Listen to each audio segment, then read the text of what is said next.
ప్రభునందు ప్రియులారా, చదవబడిన వాక్య భాగంలో ఉన్న సంగతి ఎవరు చదివినా అర్థమవుతుంది. అర్థమవుతుంది. అందులో పౌలు మహనీయుడు తన పిలుపుని గురించి, తన ఏర్పాటును గురించి, అపోస్తలులు తనకు చేసినటువంటి తోడ్పాటుని గురించి ఆయన ప్రస్తావించాడు. గలతీ సంఘము పౌలు పిలుపుని ప్రశ్నించింది, పౌలు ఏర్పాటుని ప్రశ్నించింది, పౌలు రక్షణ సాక్ష్యాన్ని ప్రశ్నించింది. దానికి సమాధానంగా గలతీ సంఘానికి లెటర్ రాశాడు పౌలు. అలా రాసిన లెటర్లో అపోస్తలులు పౌలు విషయంలో ఎలా స్పందించారో ఆయన అందులో ప్రస్తావించాడు. ఒకప్పుడు సంఘానికి కంటకుడుగా ఉన్నటువంటి తను తర్వాత యేసుక్రీస్తు ప్రభు యొక్క దర్శనం పొంది, మారు మనసు పొంది, అననీయ ద్వారా స్వస్థత పొంది, బాప్తిస్మం పొంది, రక్షణలోనికి వచ్చి బలపడి యేసే క్రీస్తని దమస్కులోను ఇతర ప్రదేశాల్లోనూ యేసును గూర్చి సాక్ష్యం ఇచ్చాడు. ఇలా అతడు మారాడు, ఇలా సాక్ష్యం ఇస్తున్నాడు అన్న సంగతి అపోస్తలులకు తెలియవచ్చినప్పుడు వారు అతన్ని శిష్యుడని నమ్మలేదు. ఎందుకంటే మనం ఎక్కడున్నా సరే మనల్ని వెంటాడి వేటాడుతున్నాడు ఇతను. కాబట్టి ఏదో మాయవేషం వేసుకున్నాడు, ఏదో మారిన వ్యక్తిలాగా నటిస్తున్నాడు. ఎందుకంటే మన ఉనికిని కనుగొని మనల్ని కూడా చంపాలని, చెరసాల్లో పెట్టాలని అని వారు అతన్ని శిష్యుడని నమ్మలేదు. అయితే అతను మాత్రం అవేం పట్టించుకోలేదు. తాను యేసు ప్రభు దర్శనం పొంది ఆల్రెడీ పాత నిబంధన లేఖనాలన్నీ ఎరిగిన ఉన్నాడు గనుక, మరి తనకు తెలిసినంత వరకు, తనకు అవగాహన ఉన్నంత వరకు పాత నిబంధనలో చెప్పబడిన లేఖనాలలో మెస్సియా ఎవరో కాదు, యేసే క్రీస్తు అని యూదులకు సాక్ష్యం ఇస్తా ఉన్నాడు. పెద్ద కలవరం బయలుదేరింది. కొంతమంది అతని గురించి ఆశ్చర్యపోయారు. ఒకప్పుడు ఈ మార్గాన్ని ద్వేషించిన వాడు ఇప్పుడు ఈ మార్గాన్ని ప్రచురపరుస్తున్నాడు, ఇతనికి ఏమైంది అని కొంతమంది కలవరపడ్డారు. ఒకప్పుడు క్రైస్తవుల్ని పట్టుకొని హింసించి వేధించినటువంటి ఇతడు ఈరోజు క్రీస్తుని ప్రకటిస్తున్నాడేంటి, యేసుని ప్రకటిస్తున్నాడేంటి అని వాళ్ళు కొంతమంది ఆశ్చర్యపోయారు. శిష్యులు మాత్రం నమ్మలేదు. ఇదేదో మాయవేషం, మనల్ని పట్టుకోవటానికి కుట్ర అని వాళ్ళు భయపడ్డారు. అయితే పౌలు యొక్క ప్రవర్తన, పౌలు ఇస్తున్న సాక్ష్యం, పౌలు విధానం బర్నబా కనిపెట్టాడు. ఈ బర్నబా పౌలును ఆదరించాడు. పౌలు యొక్క రక్షణ సాక్ష్యాన్ని, పిలుపుని, అతని మారు మనసుని మొదలైన విషయాలన్నిటినీ కూడా బర్నబా నమ్మాడు. నమ్మి ధృవీకరించుకొని ఆయన్ని తీసుకెళ్లి శిష్యులకు పరిచయం చేశాడు. ఒకప్పుడు సంఘాన్ని హింసించిన ఈ వ్యక్తిని యేసు ప్రభు దర్శించాడు. ఇతడు మారి ఈరోజు ప్రభువుకి సాక్షి అయ్యాడు అని అతన్ని పరిచయం చేస్తాడు. ఎలా గుర్తించావంటే, ఇతడు యేసుని గురించి బలంగా సాక్ష్యం ఇవ్వటం నేను చూశాను. కొంతమంది యూదులు ఇతన్ని ద్వేషించారు, ఇతన్ని కొట్టాలని, ఇతన్ని ఇచ్చేయాలని వాళ్ళు ఆలోచిస్తా ఉన్నది కూడా నేను ఎరిగి ఉన్నాను. అయినా వారిని లెక్క చేయకుండా యేసే క్రీస్తని ఇతడు బలంగా ప్రకటించటం నేను గుర్తించాను. ఇతడు నిజంగా మారాడు అని బర్నబా వారికి సాక్ష్యం ఇచ్చాడు. మొత్తం మీద వాళ్ళు తర్వాత సంఘంలోకి అతన్ని చేర్చుకోవటం, అతన్ని ఆమోదించటం జరిగింది. కొంతకాలం తర్వాత అతడు మళ్ళా తార్సు ప్రాంతానికి వెళ్ళిపోతాడు. సెకండ్ రౌండ్లో మళ్ళా బర్నబానే వెళ్ళి ఆయన తీసుకొచ్చి శిష్యులతో కలుపుతాడు.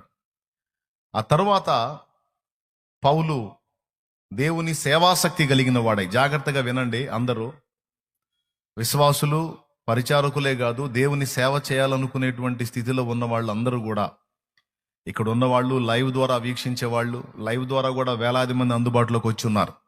జూమ్లో అనేక మంది కనిపిస్తూ ఉన్నారు. అందరూ శ్రద్ధగా వినండి. దేవుడు ఎవరిని పిలుస్తాడు, దేవుడు ఎవరిని ఏర్పరచుకుంటాడు, దేవుడు తన పనికి ఎవరిని సిద్ధపరచుకుంటాడు అన్న ప్రశ్నకి సమాధానం ఇందులో ఉంది. దేవుడు ఆసక్తి గలవారిని వెతుక్కుంటాడు. దేవుడు తన కొరకు శ్రద్ధ గలవారిని, తన కొరకు భారం కలిగిన వారిని దేవుడు వెతుక్కుంటాడు. అలాంటి వాళ్ళని దేవుడు ప్రత్యేకంగా ఏర్పరచుకుంటాడు. నేను పాత నిబంధనలో చూశాను, క్రొత్త నిబంధనలో కూడా చూశాను. అహరోను కుమారుడు, ఒకసారి మీరు పాత నిబంధనలోకి వెళ్ళిపోండి.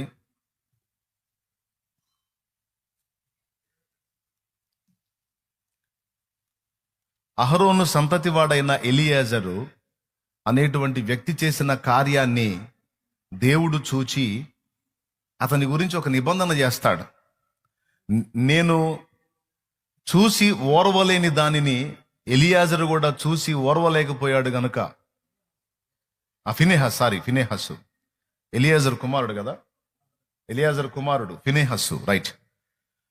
ఎలియాజరు కుమారుడు ఫినెహస్సు నేను చూసి ఓర్వలేని దాన్ని తను కూడా చూసి ఓర్వలేకపోయాడు గనుక ఫినెహస్తో నా నిబంధన స్థిరపరుస్తున్నాను అనే ఒక మాట మాట్లాడతాడు. ఇప్పుడు ఒకవేళ ఫినెహస్సు ఆ ఆసక్తిని కనపరచకపోయినట్లయితే, ఫినెహస్సు దేవుని ఎడల ఆసక్తిని కనపరచకపోయినట్టయితే ఫినెహస్తో దేవుడు నిబంధన చేసేవాడా? కొంతమంది ఏమంటారంటే, పిలుపు అనేది దేవుడు ఇస్తాడు, ఏర్పాటు అనేది దేవుడు చేసుకుంటాడు, మనం ఎవళ్ళని పడితే వాళ్ళని దేవుని సేవ చేయకూడదు అని కొంతమంది మాట్లాడటం నేను విన్నాను. ఎవరు పడితే వాళ్ళు దేవుని సేవ చేయకూడదు, ఎవరు పడితే వాళ్ళు సువార్త ప్రకటించకూడదు, ఎవరు పడితే వాళ్ళు కాపరిత్వం చేయకూడదు, పరిచర్య చేయకూడదు అని కొంతమంది మాట్లాడటం నేను విని బాధపడ్డాను. ఎవరు పడితే వాళ్ళు చేయకూడదు, ఎవరు పడితే వాళ్ళు సువార్త ప్రకటించకూడదు, ఎవరు పడితే వాళ్ళు సేవ చేయకూడదు అని కొంతమంది బోధించినటువంటి బోధ ఫలితంగా చాలా మంది దేవుని సేవకి ముందుకు రావట్లా, సువార్త ప్రకటనకు ముందుకు రావట్లా. గుర్తుపెట్టుకోండి, సువార్త ప్రకటించే బాధ్యత ప్రతి ఒక్కరి మీద ఉంది. నీవు తెలుసుకున్న రక్షకుణ్ణి తెలియకుండా నశించిపోతున్న ఆత్మలు కోట్లాదిగా ఉన్నాయి. వాళ్ళకి యేసుక్రీస్తుని గూర్చి కనీసం పరిచయం చేయాల్సిన బాధ్యత నీకున్న పరిధిలో, నీకున్న అనుకూలతలో, నీకున్న అవకాశంలో నువ్వు ఇతరులకు యేసును గూర్చి పరిచయం చేసి వారికి క్రీస్తు సువార్త ప్రకటించటం అనేది కనీసపు బాధ్యత, నీ కనీసపు బాధ్యత. అది సామాన్యంగా చెప్పుకోవచ్చు, ప్రతి విశ్వాసి క్రీస్తుని ఇతరులకు పరిచయం చేయాలి, ప్రకటించాలి, ఇది బాధ్యత అని. సార్వత్రికంగా మనందరికీ అప్పచెప్పిన బాధ్యతల్లో మారు మనసు పొందటం ఒకటి. సార్వత్రికంగా అంటే అందరూ చేయాల్సినవి, వీళ్ళు స్పెషల్ అని లేదు, అందరూ చేయాల్సినవి. మారు మనసు అందరూ పొందాల్సిందే, బాప్తిస్మం అందరూ పొందాల్సిందే, పరిశుద్ధాత్మ అభిషేకం అందరూ దానికోసం ప్రార్థన చేసుకొని ఆత్మాభిషేకం పొందుకోవాల్సిందే. ఈ మూడింటితో పాటు యేసుక్రీస్తు యొక్క సువార్త ప్రకటించటం అందరూ ప్రకటించాల్సిందే. అయితే కొంతమందిని దేవుడు ప్రత్యేకించుకున్నాడు, వాళ్ళు అచ్చంగా ఇక ఎనీ టైం సువార్త ప్రకటించే పనిలోనే అదే సేవగా పెట్టుకొని తిరుగుతూ ఉంటారు, అదొక ఏర్పాటు. అలాగే కొంతమందిని దేవుడు సంఘ కాపర్లుగా నియమించాడు, వాళ్ళు అదే పని కలిగి ఉంటారు. సంఘాన్ని కట్టటం, వ్యక్తులను కట్టటం, వాళ్ళకి సత్యాన్ని బోధించటం, సిద్ధాంతపరమైన విషయాలు నేర్పించటం, ఆత్మల భారాన్ని కలిగించటం, వాళ్ళని దేవుని కొరకు సిద్ధపరచటం, సంపూర్ణులుగా అంటే దేవుని యందు వేరు పారిన వారి ఆత్మీయతలో పెద్దలగునట్లుగా వాళ్ళని తీర్చిదిద్దటం, సంపూర్ణులగుట అంటే అన్ని విషయాల్లో ఎదిగిన స్థితికి వచ్చుట. ఆ విధంగా మందని తీసుకొని రావాల్సిన బాధ్యత ప్రతి కాపరికి ఉంటది. ఒక సంఘాన్ని నువ్వు కట్టావు, ఒక సంఘాన్ని నేను కట్టాను అంటే వాళ్ళేదో మన బతుకాలం వాళ్ళ బతుకాలం అలాగ వచ్చి పోయి హాజరించుకొని పోవటం వాళ్ళ పని, వచ్చిన వాళ్ళకి 4 ముక్కలు చెప్పి మన పనుల్లో మనం ఉంటాం, మన పని అనుకోవటం తప్పు. ఎందుకు దేవుడు సంఘాన్ని కట్టాడు, సంఘంలోకి ఆత్మలు తీసుకొని వస్తున్నాడంటే వాళ్ళని సంపూర్ణులుగా చెయ్యమని మొదటిది, ఆయన రాకక ఆయత్తపరచమనేది రెండవది. అందులోనే ఆసక్తి గల వారిని, సిద్ధపడిన వారిని దేవుని పరిచర్య కొరకు ఆయత్తపరచమని, ఆ సంగతిలో నేర్పమని, వారిని పరిపూర్ణులుగా తీర్చిదిద్దమని దేవుడు ఈ సంఘాన్ని, పరిచర్యని, క్రమాన్ని ఏర్పాటు చేసి పెట్టాడు. ప్రియులారా, ప్రతి కాపరికి ఖచ్చితంగా ఈ విషయంలో గ్రహింపు ఉండాలి. సంఘములో ఒక 50 మంది సమకూడినప్పుడు లేదా ఒక 30 మంది సమకూడినప్పుడు వాళ్లలో నుంచి కొంతమందిని పరిపూర్ణులుగా సిద్ధపరచుకొని దేవుని పని కొరకు వాళ్ళ ఆసక్తిని బట్టి వాళ్ళని సమకూర్చటం అనేది చెయ్యాలి. నీ బతుకంతా అంతే కూర్చోండి, నా బతుకంతా నేను ఇంతే కూర్చుంటాను, మీరు అలాగా నేను ఇలాగా, ఇది ఇంతే అనే పని కాదు కాపరి పని. ఏమీ తెలియని వానికి సత్యం నేర్పాలి, ఆత్మీయతలో కొద్దిగా ఉన్న వాడిని పరిపూర్ణుని చేయాలి, రాకడకు ఆయత్తపరచాలి, సువార్త ప్రకటించే వారినిగా చేయాలి, వాళ్ళని ఆత్మల సంపాదకులుగా తీర్చిదిద్దాలి. అంతేకాదు ఇంకా సిద్ధపడి ఆసక్తి కనపరిచిన వారైతే వాళ్ళని సేవకులుగా సేవకురాండ్రుగా సిద్ధపరిచి దేవుని పనికి పంపాలి. నువ్వు 30 మందిని కలిగి ఉన్నావో, 50 మందిని కలిగి ఉన్నావో, 100 మందిని కలిగి ఉన్నావో, 150, 200 నాకు తెలియదు, లేకపోతే 1000, 2000, 10,000 ఎంతమందిని నువ్వు కలిగి ఉన్నావో నాకు తెలియదు. కానీ నీకు నాకు మనకు అప్పగింపబడిన పరిచర్యలో, మనకు అప్పగింపబడిన ఆత్మలని సంపూర్ణులుగా చేయుట, రాకడకు ఆయత్తపరచుట, సువార్త ప్రకటించుటకు, ఆత్మల్ని సంపాదించుటకు వారిని సిద్ధపరచుట, అంతేకాదు వారి వారి ఆసక్తిని బట్టి దైవ సేవ కొరకు వారిని సిద్ధపరచుట. ఈ 4 ముఖ్యమైన పనులు ప్రతి కాపరికి ఉన్నాయి. వీటి విషయంలో బాధ్యత కలిగి లేని కాపరి రేపు గద్దింపును ఎదుర్కొంటాడు దేవుని ముందు, న్యాయపీఠం ముందు. ఈ విషయంలో గ్రహింపు కలిగి జాగ్రత్తగా సిద్ధపడి ఈ 4 అంశాలలో మెళకువగా వ్యవహరించిన కాపరి రేపు బహుమానం పొందుతాడు, కిరీటం పొందుతాడు దేవుని ముందు.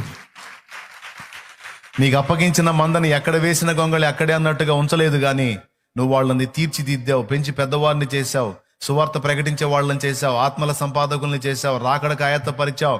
అంతేకాదు వాళ్ళలో అనేకుల్ని కాపర్లను గాను సేవకులను గాను చేసి సంఘాలు కట్టేటట్టు చేసి పరిచర్యను విస్తరింపజేసి నా పనికి ప్రయోజనాన్ని కలిగించావు, లాభాన్ని తెచ్చావు.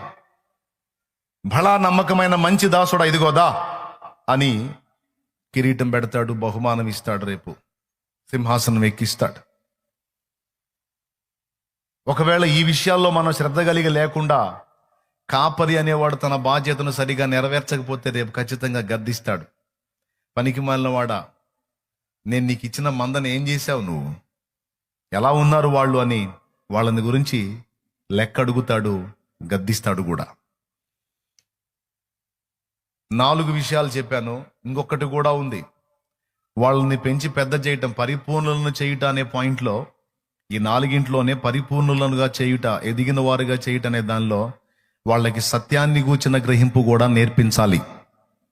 రకరకాల దుర్బోధలు ఉన్నాయి, రకరకాల బోధలు ఉన్నాయి. ఈ దుర్బోధలలో ఏది సత్యమో ఏది అసత్యమో కూడా దేవుడు మనకిచ్చినటువంటి ఆత్మలకు వంట పట్టించాలి. అందరూ ప్రకటించేది సత్యము కాదండి. కొంతమంది సత్యాన్ని ప్రకటిస్తున్నారు, కొంతమంది అసత్యాన్ని ప్రకటిస్తున్నారు. సంఘానికి సత్యమేదో అసత్యమేదో గ్రహింపు కలిగించి సంఘము సత్యమునకు స్తంభమై ఉండేటట్టు జాగ్రత్త తీసుకోవాలి. ఈ 5 సంగతులు సత్యాన్ని గూర్చిన జ్ఞానం కూడా వారికి గ్రహింపు కలిగించాలి అనేది కూడా ఒక బాధ్యత కాపరిది. ఇలాగా కాపరి తన పని జరిగించాలి, సువార్థికుడు తన పని జరిగించాలి, ప్రకటించాలి. అలాగున దేవుడు ఎవరెవరిని ఏ ఏ పనులకు నియమించాడో ఆ పనుల్లో తమ బాధ్యతలు సరిగా నెరవేర్చాలి. అయితే దేవుడు తన సేవ కొరకు ఎవరిని పిలుచుకుంటాడు? నువ్వు ఎందుకని దేవుని పనికి రాలేదు అని ఒకరిని అడిగితే నాకు పిలుపు లేదండి అన్నాడు. నువ్వెందుకని సువార్త ప్రకటించవు అంటే నాకు పిలుపు లేదండి అన్నాడు.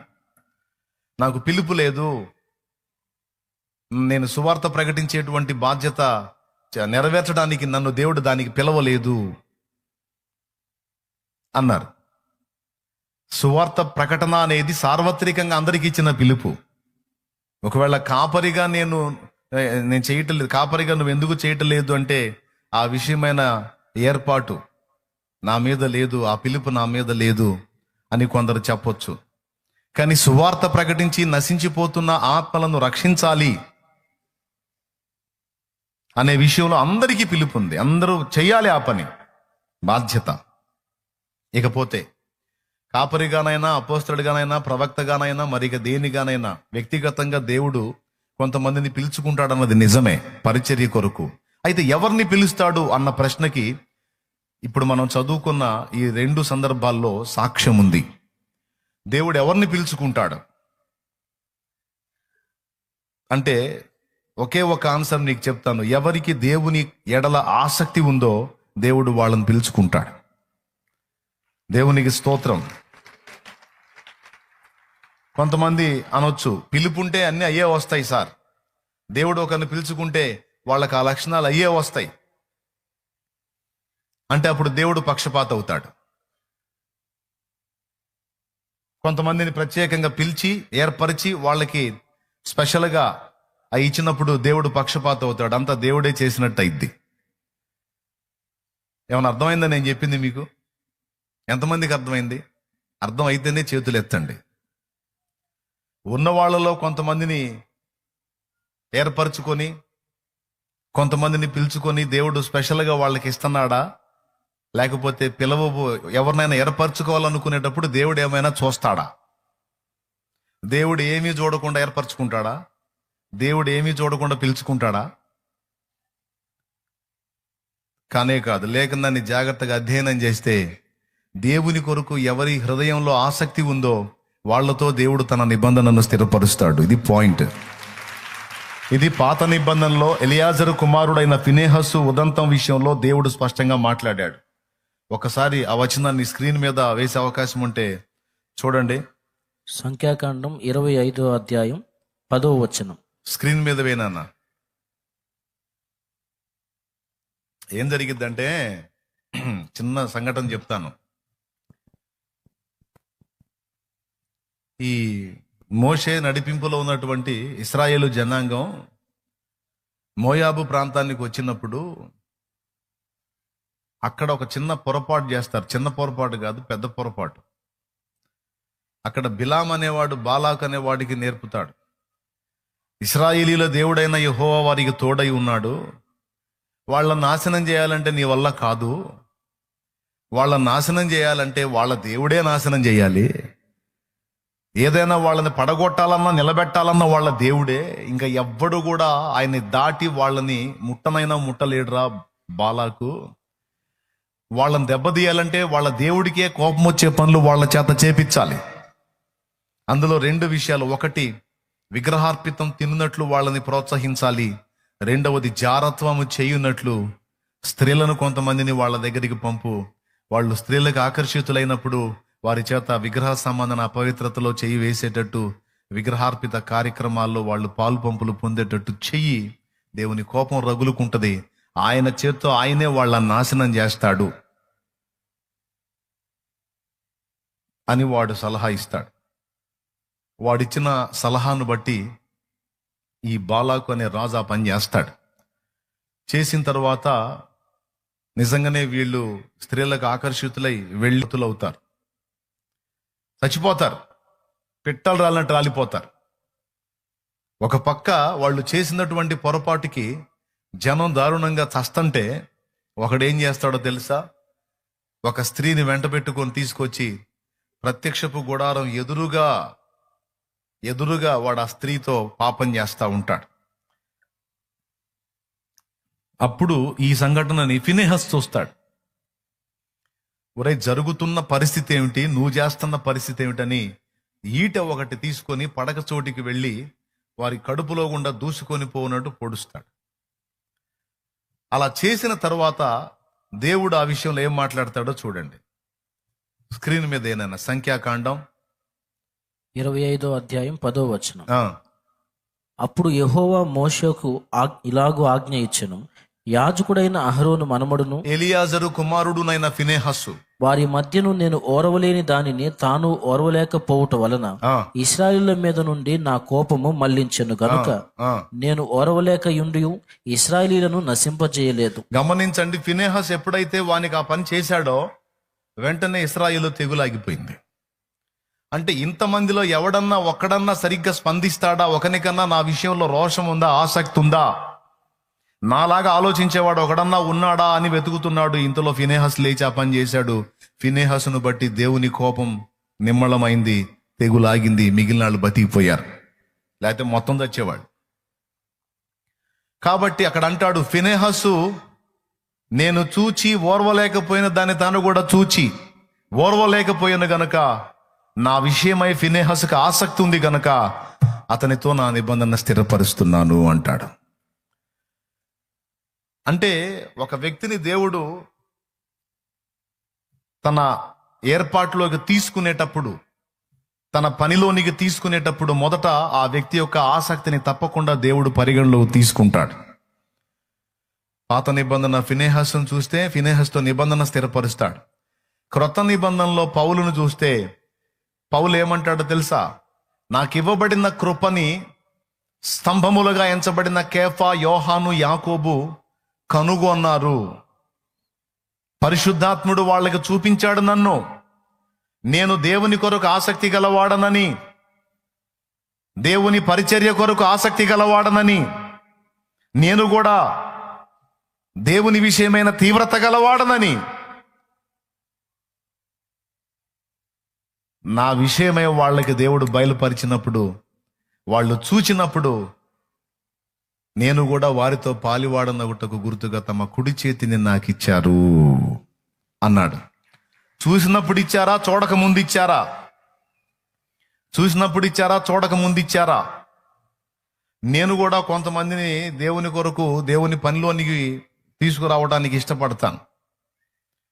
వాళ్ళ ఆసక్తిని బట్టి వీళ్ళు దేవుని కొరకు ఆసక్తి కలిగి ఉన్నారు అని కొంతమందిని ఎంపిక చేసుకొని తీసుకొని రావటానికి ముందు వాళ్ళ ఆసక్తిని నేను గమనిస్తాను. ఆసక్తిని గమనిస్తాను. దేవుని కొరకు రోషం కలిగి ఉన్నారా, సత్యం కొరకు ఆసక్తి కలిగి ఉన్నారా, విధేయత కలిగి ఉన్నారా అనేది ఫస్ట్ నేను చూస్తాను, పరిగణలో తీసుకుంటాను. వాళ్ళకి కృప ఇవ్వబడిందా, వాళ్ళ ఆసక్తిని దేవుడు ఆమోదించాడా, దేవుని ఏర్పాట్లో వీళ్ళు ఉన్నారా?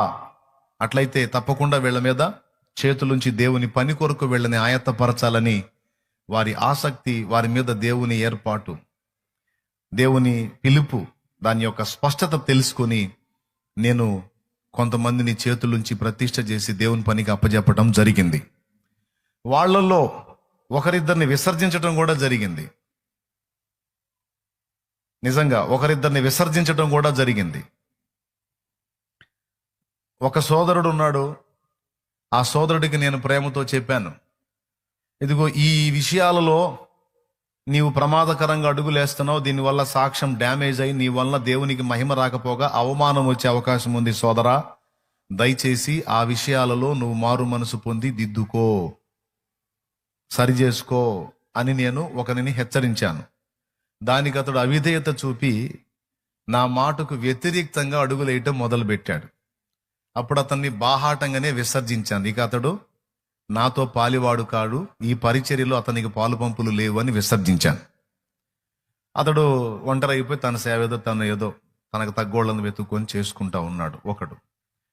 మరి ఒకడిని నీవు ఒక దగ్గరికి వెళ్ళి సేవ చేయని నేను చెబితే అతడు నేను చూపించినటువంటి దేవుడు నాకు ప్రేరణ ఇచ్చి నేను చెప్పినటువంటి ప్రదేశం ఏదైతే ఉందో దానిలో సేవ చేయి అని నేను చెప్తే దానికి అవిధేయత చూపాడు. ఆ ఒక్కటే కాదు, మరికొన్ని విషయాల్లో స్పష్టంగా అవిధేయతలు కనపరచబడ్డాయి. చిన్న చిన్న లోపాలు, చిన్న చిన్న పొరపాట్లు అయితే మనం కన్విన్స్ అయిపోవచ్చు, దిద్దుబాటు ఏదో చెప్పి హెచ్చరిక చేసి దిద్దుకోవచ్చు. కానీ నేను చూపించి చేయమన్న దానికి పూర్తి ఆపోజిట్లో అడుగులేసినప్పుడు వాడు అవిధేయుడు. ఇక వానికి ఎంత చెప్పినా సరే ఇక మారు మనసు పొందే ఛాన్స్ లేదు, దిద్దుబాటు చేసుకునే ఛాన్స్ లేదు. తర్వాత ఇక బయట ఎన్ని ప్రచారాలన్నా చేసుకొని నాకు అనవసరం, సత్యం దేవునికి తెలుసు. అప్పుడు నేను అతను కూడా ప్రేమతో కబురు పంపించాను, నువ్వు కొంచెం స్వతంత్ర భావాలు కలిగి ఉన్నావు నాయన, సొంతంగా చేసుకో, నీ పరిచర్యలో నువ్వు ముందుకు వెళ్ళిపో, ఏదో నీకు అవగాహన కల్పించాను, నేర్పాల్సింది నేర్పాను కనుక వెళ్ళు, నీ తిప్పలు నువ్వు పడు, కానీ ఈ పరిచర్యలో నీకు పాలు పంపులు లేవు. దేవుడు నాకు ఇచ్చిన ఈ పరిచర్యలో నీవు నాకు అవిధేయత చూపావు కాబట్టి, నా మాటకు విధేయత చూపలేదు కాబట్టి, నీ సొంత ఇచ్చ చొప్పున నువ్వు అడుగులేసావు తప్ప నాయకత్వానికి విధేయత చూపలేదు, లోబడలేదు. అంటే దిద్దుబాటు ఒప్పుకునే మనస్సు లేనోడు ప్రమాదం. అట్లాంటి వాడిని మనం పరిచర్యలో ఉంచుకున్నట్లయితే, పరిచర్యలో అతన్ని కలిగి ఉన్నట్లయితే రేపు ఎంత ప్రమాదమైన జరిగే అవకాశం ఉంటుంది ఇలాంటి వాళ్ళ వల్ల. కాబట్టి నేను ప్రేమతో ముందే కబురు పెట్టేశాను, నీ తిప్పలు నువ్వు పడు బాబు అని. అలాగే కొంతమంది సహోదరులు పూర్తి విధేయత చూపి కష్టమైన, నష్టమైన, మంచైనా చెడ్డైనా, ఇదిగో దైవజనుడు చెప్పాడు నేను విధేయత చూపాలని లోబడి దేవుని పనిలో సహకరించిన వాళ్ళందరూ దేవుని కృపను బట్టి నాతోనే ఉన్నారు. దేవుని దయతో వారందరూ ఒంటిగా లేరు. ఒక్కొక్కరు 3, 4 సంఘాలు, ఒకరైతే 5 సంఘాలు కట్టిన స్థితిలో కూడా ఉన్నారు.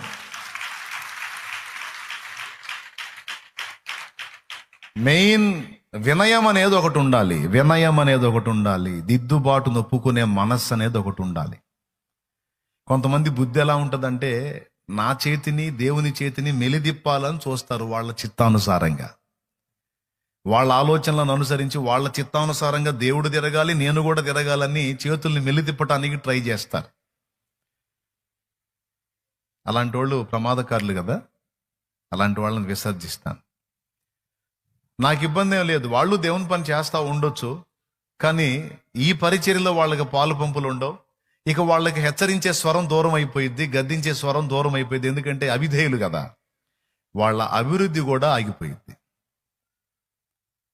వర్ధిల్లటం అనేది ఉండదు పక్క. కాబట్టి ఇక్కడ ఫస్ట్ గమనించేది ఏంటంటే, దేవుడు గాని భక్తులు గాని సదరు వ్యక్తి యొక్క ఆసక్తిని ముందు గుర్తించి ఏర్పాటులోకి, ఆ పిలుపులోనికి తీసుకుంటారు. అలా ఏర్పాటులోనికి, పిలుపులోనికి తీసుకునే ముందు వాళ్ళని ముందు తెలుసుకోవటానికి ప్రయత్నిస్తారు. దీనికి మీకు 2వ నిరూపణ కూడా చూపిస్తా. రోమాపత్రిక 8వ అధ్యాయము 29వ వచనం మీరు చూడొచ్చు. తొందరగా చూడండి.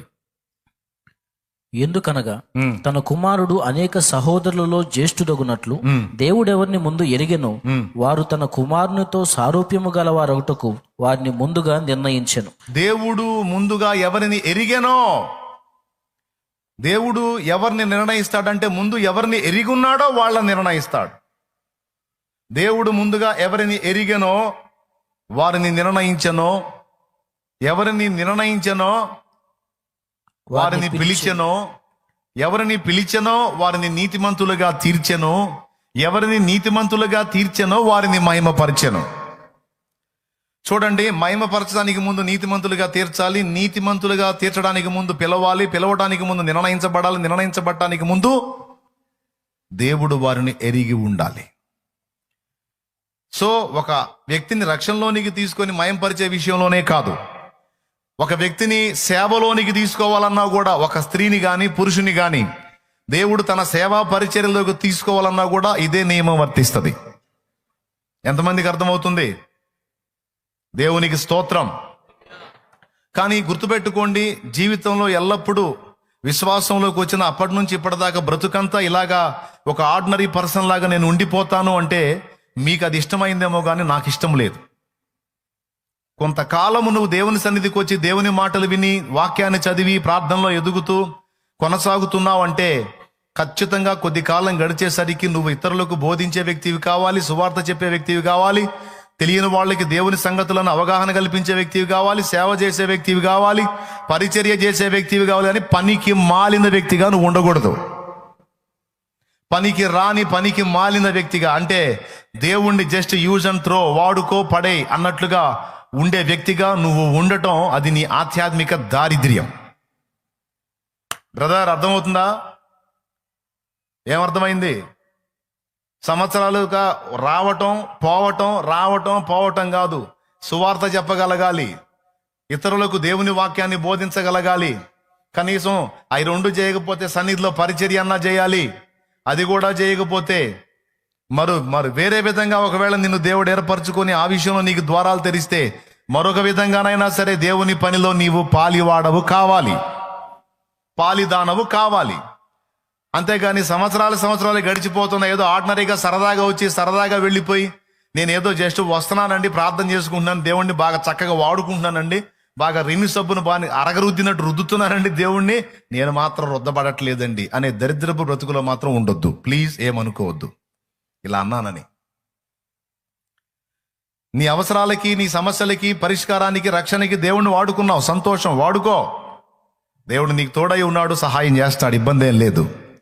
కానీ దేవుని కొరకు వాడబడని నీ జీవితం, కొంతైనా దేవుని కొరకు ఫలించని నీ జీవితం, కొంతైనా దేవుని కొరకు ఖర్చుగాని నీ జీవితం అర్ధరహితమైనది, అర్థం లేనిది. దేవుని కొరకు కొంతైనా ఫలించాలి, పని చేయాలి, పాటుపడాలి. రేపు దేవుని ముందుకు వెళ్ళినప్పుడు రిక్త హస్తాలతో నిలబడకూడదు, ఖాళీ చేతులతో దేవుని దగ్గరికి వెళ్ళినప్పుడు ఇదిగో నీవు నా కొరకు కష్టపడ్డావని దేవుడు చెప్పాలి. చూడు, గట్టి కొట్టు, పర్వాలేదు. ఎన్ని సంవత్సరాలండి బాధ్యత లేకుండా మనం ఉంటాం? ఎన్ని సంవత్సరాలు దేవుని పనిలోకి రాకుండా ఉంటాం? ఎన్ని సంవత్సరాలు ఎదుగు బొదుగు లేని ఆర్డినరీ బ్రతుకుదాం? పద్దాకల వినటానికి అలవాటు పడతామా? మనం మాట్లాడొద్దా? నోరు తెరవద్దా? దేవుడు మనకిచ్చే అవకాశాలు వినియోగించుకొని ఇతరులకు సువార్త అందించొద్దా? దేవుని ప్రేమను చూపి ఆత్మలను రక్షణలోకి నడిపించొద్దా? కనీసం ప్రాణం పోయే లోపు కనీసం 10 మంది ఆత్మల్ని దేవుని కొరకు పట్టుకోవద్దా? సువార్త చెప్పొద్దా? రక్షించొద్దా? ప్రభు పరిచర్య చేయొద్దా? చేయాలి. చేయాలని మాకు కూడా ఉంది బెదరు, కుదరట్లేదు.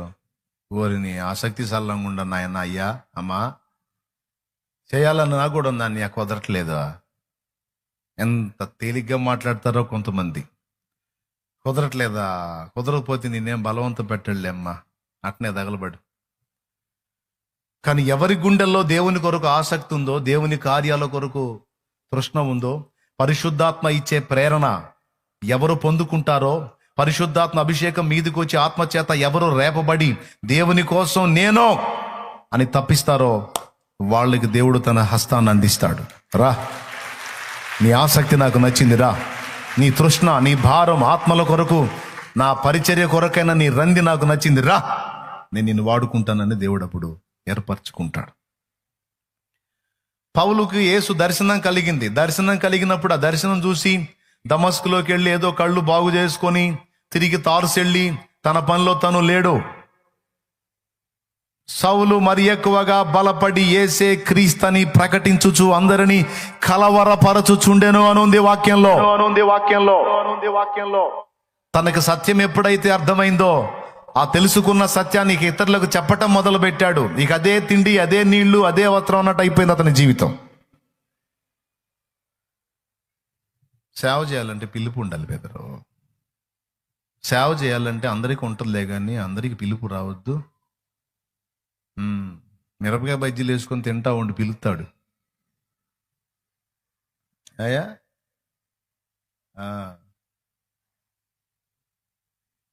చికెన్ ఫ్రై చేసుకొని తింటా ఉండి పిలుస్తాడు. లేకపోతే లోక సంబంధమైన వాటిలో ఆ చెత్తలో మునిగి తేలుతా ఉండి పిలుస్తాడు. దేవుడు సేవ చేద్దు కానీ రా అని. సేవ చేయాలంటే పిలుపు ఉండాలి బ్రదర్. పిలుపు ఉండాలంటే నేను చెబుతున్నాను, దేవుడు నేను పిలవాలంటే నీ గుండెల్లో ముందు ఆశ ఉండాలి. అక్క, అన్న, దేవుడు పిలవకుండా సేవకు రాకూడదు అన్నది నిజమే. అయితే దేవుడు ఎవరిని పిలుస్తాడు అన్న ప్రశ్నకి జవాబు ఉండాలిగా. దేవుడు ఎవరిని పిలుస్తాడు?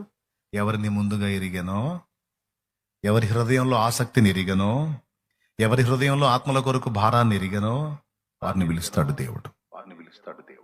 ఈరోజు ఇక్కడ ఉన్న వాళ్ళు కానీ లైవ్ ద్వారా వినేటువంటి ఆ వేలాది మంది ఎక్కడెక్కడ ఉన్నారో, జూమ్లో కనపడుతుంది కొద్ది మందే, కానీ లైవ్లో చాలా మంది ఉన్నారు. నేను చెప్తున్నా, నీ ప్రాంతంలో, నీ ఉన్న సమాజంలో, నీ ఉన్న జిల్లాలో, నీ ఉన్న గ్రామంలో, పట్టణంలో, ప్రాంతంలో నీవు దేవుని సేవకి సిద్ధపడాలి. నువ్వు దేవుని సేవ మొదలు పెట్టాలి. నువ్వు దేవుని పరిచర్య మొదలు పెట్టాలి. కొంతమంది అంటారు, మా ప్రాంతంలో ఎవరు లేరన్నయ్య మా దగ్గర చెప్పేవాళ్ళంటే. నేను అడుగుతున్నాను, నీకు ఆసక్తి లేదా? నీకు భారం లేదా? చెప్పేవాళ్ళు ఎవరు లేకపోతే నీకేమైంది? నువ్వెందుకు నిలబడకూడదు క్రీస్తు సాక్షిగా? నీలో ఆసక్తి ఉంటే నా తండ్రి నిన్ను అభిషేకించడా? నీలో ఆసక్తి ఉండి నువ్వు ఆత్మలను సమకూర్చి 4 ఆత్మలను ఆయత్తపరిచి వాళ్ళకి దేవుని గురించి బోధించి 4 ఆత్మల్ని నువ్వు కడితే దేవుడు నిన్ను ఇంకా శక్తితో నింపి వాడుకోడా? నువ్వు దిగాలి కదా పనిలోకి. నేను చెప్తున్నా, ఇక్కడ నుంచి తయారై వెళ్లే వాళ్లే కాదు, ఈ లైవ్ ద్వారా దాదాపు 4 ఏళ్లుగా, ఇది 4వ సంవత్సరం, ఈ లైవ్ ద్వారా 4 సంవత్సరాలుగా అనేక సంగతులు వింటున్న సోదరుడా, సోదరి, మా దగ్గరికి ఒక పాస్టర్ని పంపు అంటాం కాదు, మా దగ్గరికి ఒక సేవకుడిని పంపు అంటాం కాదు. అన్నయ్య, ఇదిగో నీవు ఇచ్చినటువంటి ఉపదేశాలు గైకోనని పరిశుద్ధాత్ముడు నీ ద్వారా మాట్లాడిన సంగతుల చేత నేను రేపబడ్డాను, దేవుని పిలుపొందుకున్నాను, ఇదిగో నేను సేవ మొదలు పెట్టాను, ఇదిగో నేనున్న ప్రాంతంలో పరిచర్య చేస్తున్నాను, ఒక 20 ఆత్మ రక్షణలోకి వచ్చినాయి అన్నయ్య అని నువ్వు చూపించు. దేవుని చిత్తం అయితే ఇక్కడ తీసుకొచ్చి నీ మీద చేతులుంచి నిన్ను సిద్ధపరిచి, ఎందుకంటే నిన్ను సిద్ధపరచాలంటే దేవుడు నీ ఆసక్తిని చూసి నీకు ఆత్మల్ని ఇస్తాడు. నీకు ఇవ్వబడిన కృప నాకు అర్థమైతే నేను నీ మీద చేతులుంచి దేవుని పనికి నిన్ను ఇంకా ముందుకు ప్రోత్సహిస్తా. ఈ పరిచర్యలో నీ కూడా పాలు పంపులు ఉంది తమ్ముడా, చెల్లి అని నిన్ను కూడా తీసుకుంటా.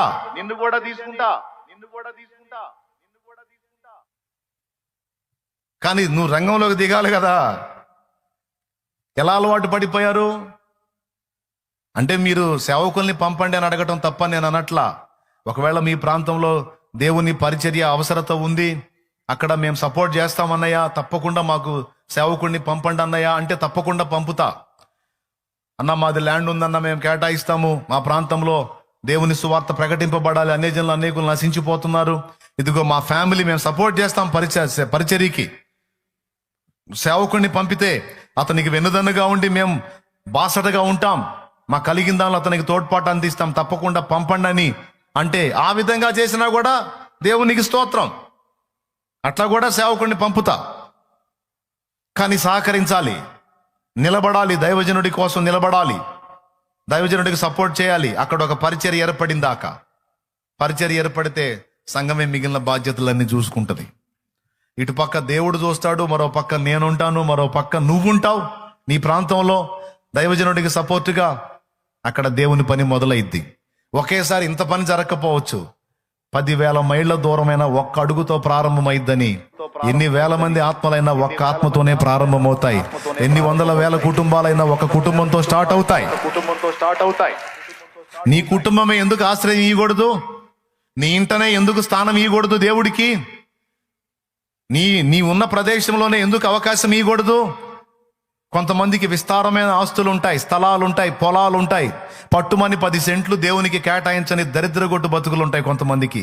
మిమ్మల్ని కాదులే, ఉండి దేవుని కొరకు దాతృత్వంతో చేయలేని దరిద్ర బతుకుల కోసం చెబుతున్నాను నేను. కోట్లాది రూపాయల ఆస్తులు ఉంటాయి, కానీ పట్టుమని 10 సెంట్లు దేవునికి కేటాయించే బుద్ధి మాత్రం ఉండదు. ఎందుకు తగలబెట్టను ఆ సంపద? దేవుని పనికి రాకుండా, దేవుని చిత్తం నెరవేర్చకుండా 4 ఆత్మలు కూర్చొని ఆరాధించేదానికి సహాయపడలేనప్పుడు, అక్కడ దేవుడు పిలిచిన పిలుపుకి లోబడి స్పందించినప్పుడు ఎందుకు నీకుండి ఏం లాభం? దేవునికి స్తోత్రం కలుగునుగాక. నువ్వు చేయనన్నా చేయాలి, లేదా చేసే వాళ్ళకి సహకారమైనా చేయాలి. 2 విషయాలు చెప్తున్నా. నువ్వన్నా నిలబడి దేవుని సేవ చేయి. ఎవరు అక్కడ? ఓయ్, స్తోత్రం చెప్పు గట్టి చెప్పు. నువ్వు చేయాలి, లేదా చేసేవాడికి తోడ్పాటైనా అందించాలి. దైవజనుడు కావాలంటే ప్రతిష్ఠింపబడిన సేవకులు ఉన్నారు, పంపుతాను. మళ్ళా దేవుని చిత్తం అయితే రేపు డిసెంబర్ 16 కూడా మరికొంతమంది సిద్ధపరచబడే అవకాశం ఉంది. అదే ప్రత్యేక కార్యక్రమం, నా తండ్రి చిత్తం అయితే.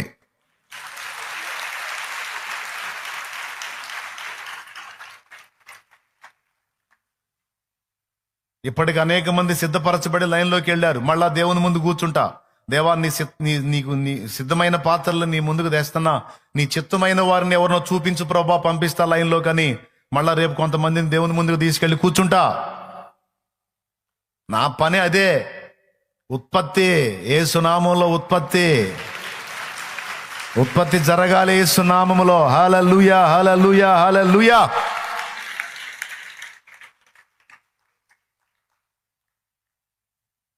ఈ విషయాలను గ్రహించండి, ప్రార్థనలో పెట్టండి. దేవుడు మీకు కృప చూపి ఉంటే మీకున్న దానిలో మీ వంతు మీరు సేవ చేయండి.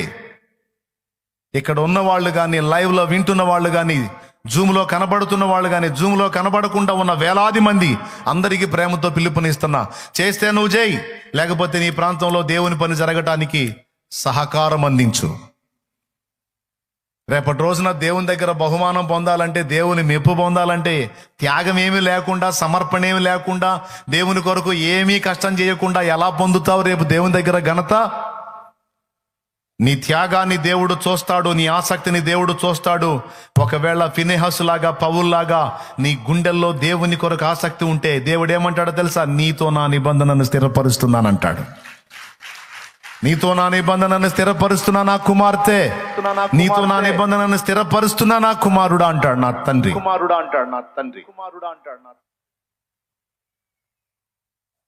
అంతేగాని పనికిమాలిన జీవితాలు జీవించవాకండి. సంవత్సరాలు గడిచిపోతున్నా దేవుని కొరకు ఒక్క ఫలం కూడా ఫలించని బతుకులు, దరిద్ర బ్రతుకులు, మరీ అన్యాయం.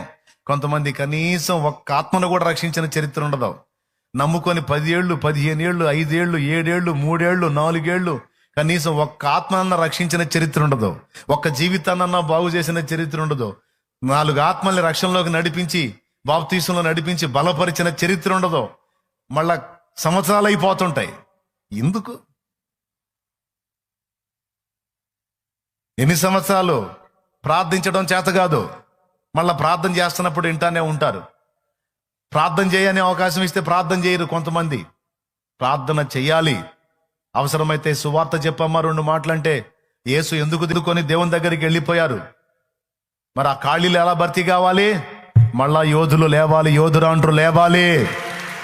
ఒక దీపం ఆరిపోతే 100 దీపాలు వెలగాలి. మళ్ళీ అనేక మందిని వెలిగించాలి యేసు నామములో. సంవత్సరాలు గతించుకుపోతున్నా దేవుని కొరకు ఏ ఫలము ఫలించని పనికి మాలిన ఒట్టి ఆకులు గల అంజూర చెట్టులాగా బతకూడదు.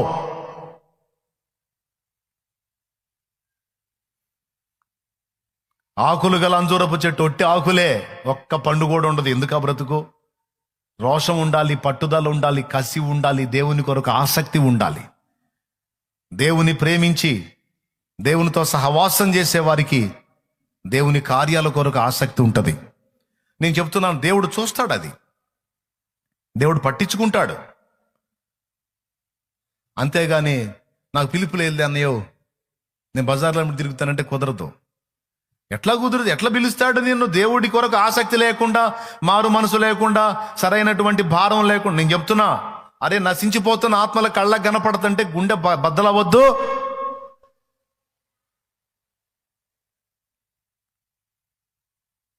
ఒక్కసారి ఊహించండి, ఇల్లు తగలబడుతుంది, ఇంట్లో 4 పిల్లలు, తల్లిదండ్రి ఉన్నారు, ఇల్లు తగలబడుతుంది.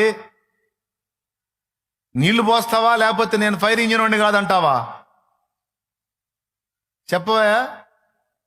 నేను ఫైర్ ఇంజిన్ అధికారిని కాదు సార్, నేను పోయకూడదు సార్. నీళ్ళు ఫైర్ ఇంజిన్ వాళ్ళు రావాలి, వాళ్ళు పైపు తీసుకొని కొట్టాలి అంటే ఈ లోపల ఇల్లు కాలిది మొత్తం సత్తారుగా లోపల. నువ్వు చేయవా? ఒక పక్కన ఆంతున ఆత్మలు నశించిపోతుంటే, నీ కళ్ళ ముందు కనపడుతుంటే, జీవితాలు ఛిద్రమైపోతుంటే, ఎంతో మంది ఆత్మహత్యలు చేసుకొని ప్రాణాలు తీసుకుంటుంటే, నిజమైన ప్రేమ తెలియక, దేవుని ప్రేమ ఎరుగక ఎన్నో జీవితాలు అంధకార బంధనంలో బందీలైపోయి కుటుంబాలే పాడైపోతుంటే, ఎంతో మంది యవనస్తులు దుర్వ్యసనాలంపట్లో చిక్కుబడిపోయి చిన్న వయసులో 10th క్లాస్ ఎక్కడండి, 10th క్లాస్ పిల్లలు, ఆడపిల్లలు మందు తాగుతున్నారంటే నమ్ముతారా మీరు? 10th క్లాస్ చదివే ఆడపిల్లలు మందు తాగుతున్నారంటే నమ్ముతారా? స్కూళ్లలోనే తాగుతున్నారంటే నమ్ముతారా? కానీ జరుగుతుంది. 10th క్లాస్ లో చిన్న పిల్లలు, ఆడపిల్లలు సిగరెట్లు తాగుతున్నారంటే నమ్ముతారా? కానీ తాగుతున్నారు. కాలేజీ స్టూడెంట్స్ సిగరెట్లలో గంజాయి పెట్టుకొని తాగుతున్నారని నమ్ముతారా? కానీ జరుగుతుంది. డ్రగ్స్ తీసుకుంటారంటే నమ్ముతారా? కానీ జరుగుతుంది. చిన్న ప్రాయాల్లో జీవితాలు చిదిమివేయబడుతున్నాయి సాతాను చేత. వాళ్ళకి ఎవరు చెప్తారండి? నీతి, న్యాయం, పద్ధతి, క్రమశిక్షణ, దైవభక్తి, దైవ భయం ఎవరు నేర్పుతారండి? ప్రపంచాన్ని మొత్తం నువ్వు ఉద్ధరించకపోవచ్చు, కానీ నీ చుట్టుపక్కల ఉన్న నలుగురిని నువ్వు బాగు చేయొచ్చు. ప్రపంచం మొత్తాన్ని ఉద్ధరించమని నేను చెప్పట్లా నీకు, నీ చుట్టూ ఉన్న నలుగురిని ప్రభావితం చేయమని చెప్తున్నా. చిన్న వయసులో త్రాగుడికి బానిసలైపోతున్న వాళ్ళు, చిన్న ప్రాయాల్లోనే త్రాగుడు. ఆడపిల్లలు మందు తాగటమా? ఆడపిల్లలు సిగరెట్ తాగటం, అది కూడా 10th క్లాస్ పిల్లలా? కానీ జరుగుతుంది అది. నేను తెలియకుండా చెప్పట్లా, స్పష్టంగా తెలుసుకొని దుఃఖపడి కన్నీళ్లు కార్చి చెప్తున్నాను నేను. చూడండి, చిరు దీపాలు, చిన్న జీవితాలు మీ కళ్ళ ముందు కనపడుతున్నాయి. చూడండి, వాళ్ళకి ఎవరు అందిస్తారండి? అలాంటి జీవితంలో ఒక్క జీవితం బాగుపడ్డా ధన్యమే కదండి. మొత్తం లేడీసే, మొత్తం ఆడపిల్లలే.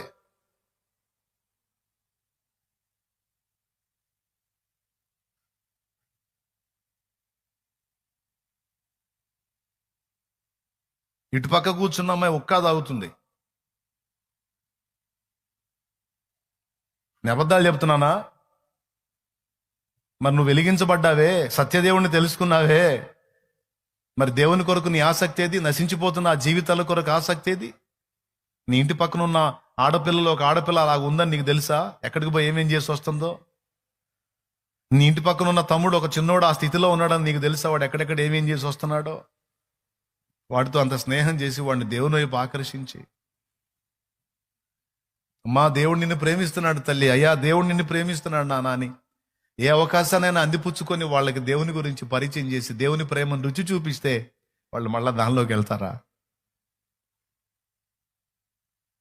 యేసు ప్రభు సమస్యలకు పరిష్కారం ఇచ్చే దేవుడు, రోగాలను స్వస్థపరిచే దేవుడు, అప్పులను తీర్చే దేవుడు, సమస్యలను పరిష్కరించే దేవుడు, ఆపదలో ఆదుకునే దేవుడే కాదండి, బాధ్యత కూడా ఇచ్చిన దేవుడు ఆయన. బాధ్యత ఇచ్చి నెరవేర్చమని చెప్పినవాడు ఆయన. అంతేకాదు నీ ఆసక్తిని చూస్తున్న దేవుడు ఆయన. నేను అందుకే చెప్తున్నాను, నీ గ్రామంలో నువ్వు దేవుని పనికి నిలబడితే ఇట్లాంటి వాళ్ళు ఎన్ని జీవితాలు మారిపోతారు కదా తల్లి అన్నా. కనీసం నీకు చెప్పడం చేత కాకపోతే, నీ వల్ల కాకపోతే కనీసం సేవ చేసే వాళ్ళనన్నా నువ్వు ఆదరించగలిగితే నీ ప్రాంతంలో అనేక మంది కాపాడబడతారు కదా అట్లాంటి వాళ్ళక అన్నా. ఏది నీ ఆసక్తి? ఏది నీ గుండెల్లో భారం? ఏది నీ కళ్ళల్లో కన్నీళ్ళేయి? నీ ఆత్మలో పరితాపం ఏది? నీ కళ్ళ ముందు త్రాగుడు జీవితంతో ఎంతమంది అవనస్తులు చనిపోయారు చూసావు కదా. యాక్సిడెంట్స్ ద్వారా, హత్యల ద్వారా, ఆత్మహత్యల ద్వారా ఎన్ని జీవితాలు చిదిమేస్తున్నాడు సైతాన్, తెలుసు కదా. కాబట్టి దయచేసి మీకు 2 చేతులు ఎత్తి దండం పెట్టి చెప్తున్నాను, ఈ శుక్రవారం గ్యాదర్ అయ్యేవాళ్ళు అంటే నాకు స్పెషల్ రెస్పెక్ట్. లైవ్లో గ్యాదర్ అయ్యేవాళ్ళు, ఇక్కడ గ్యాదర్ అయ్యేవాళ్ళు, మీ అందరికీ కూడా చెప్తున్నాను, మీరంటే ప్రత్యేక గౌరవం ఉంది నాకు. అంటే తర్వాత వాళ్ళ మీద లేదని కాదు, మీ విషయంలో నాకు స్పెషల్ రెస్పెక్ట్ ఉంది. అందుకే ప్రేమతో చెప్తున్నాను. దేవుడు నా గుండెల్లో పెట్టిన భారాన్ని మీతో పంచుకుంటున్నా. ఫర్ ఎగ్జాంపుల్, నేను కూడా మీ వలె సాదాసీదా జీవితం జీవించి ఎవరెట్ట సస్తే నాకెందుకులే అనే బతుకు నేను బతికితే ఈరోజు నువ్వు మారేవాడివా? నువ్వు మారేదానివా? కాదు కదా. నేను తెలుసుకున్న రక్షకుడిని, ఆయన ప్రేమని పరిచయం చేస్తే నలుగురు మారతారేమో, 4 జీవితాలు కట్టబడతాయేమో నా ఆసక్తితో నేను దేవుని పని మొదలు పెట్టాను. దేవుడు తన హస్తాన్ని నాకు తోడిచ్చాడు. నాకు తెలిసినంత వరకు, నాకున్న అవగాహనలో, నాకున్న కొద్ది అవగాహనలో నేను యేసుని గురించి ఇతరులకు చెప్పడం మొదలుపెట్టా. విశ్వాసిగా ఉన్నప్పుడే ఒక్కొక్క ఆత్మకి దేవుని గురించి పరిచయం చేయటం మొదలుపెట్టా. దేవుని కృపను బట్టి ఆ ఆసక్తి నా తండ్రి చూచాడు, ఆయన పని కొరకు పిలిచాడు. అప్పటి నుంచి ఇప్పటిదాకా ఆయన కృపతో వాడుకుంటానే ఉన్నాడు. ఈరోజు తారీఖు ఎంత? 29. ఈ 29 దినాల్లో దేవుని మహాకృపను బట్టి 240 ఆత్మల రక్షణలోకి వచ్చారు. 29 దినాల్లో. నా దేవుని కృప ప్రియ బిడ్డలారా, 240 ఆత్మలంటే చిన్న విషయమా? మారు మనసు అక్కర లేని 99 నీతిమంతుల విషయమే కలుగు సంతోషం కంటే మారు మనసు పొందు ఒక్క పాపి విషయమే పరలోకంలో ఎక్కువ సంతోషం కలుగుతుందని రాయబడి ఉంది కదా. కాబట్టి ఇంకా ఇంకా చాలా మంది ఆత్మలు, ఈ 240 మంది నేను రక్షించిన ఆత్మలు కాదు, మీరే, మీలో కొందరు ఈ ఉపదేశాన్ని విని బలపడి దేవుడు నా ద్వారా పలికించిన 4 మాటల చేత రేపబడి ఒక్కొక్క ఆత్మకు అవకాశాన్ని ఉపయోగించుకొని ప్రకటించి రక్షణలోకి తీసుకొచ్చిన ఆత్మలు. ఏమర్థమైంది మీకు? ఇప్పుడు నేను చెప్పింది స్పష్టంగా అర్థమైందా లేదా? ఎంతమందికి అర్థమైందో చేతులు ఎత్తండి, కదిలించండి చేతులు. అర్థమైన వాళ్ళందరూ కదిలించండి. దేవునికి మహిమ కలుగును గాక. హల్లెలూయా. మేము యూదులకు చెప్తాం, నువ్వు అన్ని జనులకు చెప్పని అతనికి కుడి చేతినిచ్చి పరిచర్యకు తీసుకొని పంపించారు. విధేయుడు వినయం కలిగిన వాడు, దేవుని కృప పొందినవాడు, దేవుని కొరకు ఆసక్తి కలిగిన వాడు. ఎంత ఆసక్తి అంటే దేవుని కొరకు చచ్చిపోయే అంత ఆసక్తి. ఫినెహాసుకి ఎంత ఆసక్తి! ఫలితంగా దేవుడు వారిద్దరితోనూ తన నిబంధన స్థిరపరిచాడు. ఫినెహాసు ఏమో యాజక వర్గానికి, పౌలేమో సేవక వర్గానికి. ఇప్పుడు చెప్పండి, సేవ చేయాలంటే పిలుపు ఉండాలన్నది నిజమే. మరి దేవుడు ఎవరిని పిలుస్తాడో ఒక మొక్క చెప్పండి. అది ఆత్మల కొరకు ఆసక్తి ఉండి, ఆత్మల కొరకు తపన ఉంటే, అవసరమైతే నీ బాధ్యతలన్నీ ఆయనే నెరవేర్చి నీకు స్వేచ్ఛనిస్తాడు. ఇంకా నువ్వు ఆత్మలు రక్షించడానికి నీ మీదున్న భారాన్ని, నీ మీదున్న కాడిని ఆయనే విరగొడతాడు. విరగొట్టి నీకు స్వేచ్ఛనిస్తాడు. ఇంకా చేయి బిడ్డ, నీకు స్వేచ్ఛనిస్తున్నా, ఇంకా చేయి. నా పిల్లలు నశించిపోతున్నారు, నా పిల్లలు నశించిపోతున్నారు. కొంతమంది సేవకు వచ్చారు, సేవ చేస్తామని, చేస్తారనుకున్నా, కానీ మోసం చేశారు, వెనక్కి తిరిగారు, లోకంలో పడ్డారు, పాపంలో పడ్డారు, తుచ్చమైన అభిలాషల వైపు ఆకర్షించబడ్డారు. ఆత్మల భారం పోయింది. ఇప్పుడు ఆర్థిక భారం ఏర్పడింది. డబ్బు, భూ సంబంధమైన ఘనతలు, గుర్తింపులు, గొప్పల మీద పడిపోయారు. ఆత్మల కొరకు భారం వదిలేసుకున్నారు, వెనక్కి తిరిగారు, నన్ను మోసం చేశారు. నా పేరు తెలియని ప్రజలు లక్షలు కాదు కోట్ల మంది ఉన్నారు, నన్ను ఎరగని ప్రజలు. వారికి నువ్వు ప్రకటించాలి, నీ చేతనైనంత మట్టుకు నువ్వు చెయ్యి అని దేవుడు మనందరినీ పిలుస్తున్నాడు. చేయగలిగితే నువ్వు చేయి, చేయలేకపోతే చేసేవారికి నువ్వు ఆశ్రయమే. తోడ్పాటు అందించో. దేవుడు నీకు అన్యాయం చేయడే, నీకు తగ్గ న్యాయం దేవుడు నీకు చేస్తాడు. అందుకే మొట్టమొదట చెప్తున్నాను, మొదటి విషయం, దేవుణ్ణి చూడనివ్వండి, నీ ఆసక్తిని చూడనివ్వండి. ఆయన కొరకు నీకున్న తపనేంటో చూడనివ్వు. తల్లంపులెల్లా నా తపన ఎంత, నీ చిత్తం చేయుటయే.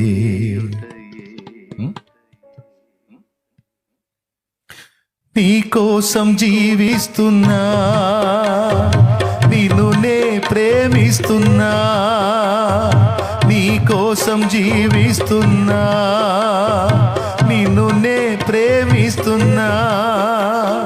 బలి అయి రక్షించితివా, బలి అయి రక్షించితివా, పరలోకం తెరచితివా, నాకై పరలోకం తెరచితివా. యజమానుడా,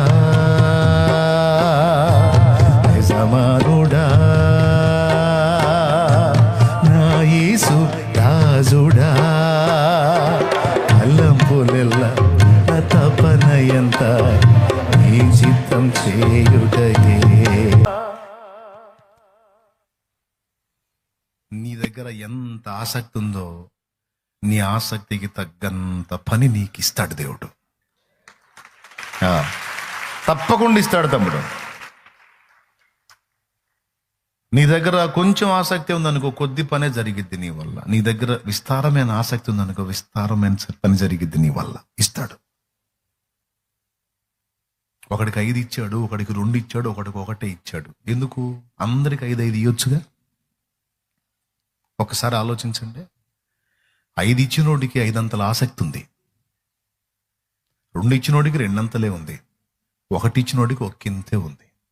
వాడికి 1 ఇంత ఆసక్తి ఉంది కనుక 1 జాలేరా 7, అంతవరకు 7. 2 అంతల ఆసక్తి ఉన్నోడికి 2 ఇచ్చి 2 అంతలు చేయరా. 5 అంతల ఆసక్తి ఉన్నోడికి 5 ఇచ్చాడు. నీ ఆసక్తిని బట్టి నీకు ఇస్తాడు ఆయన.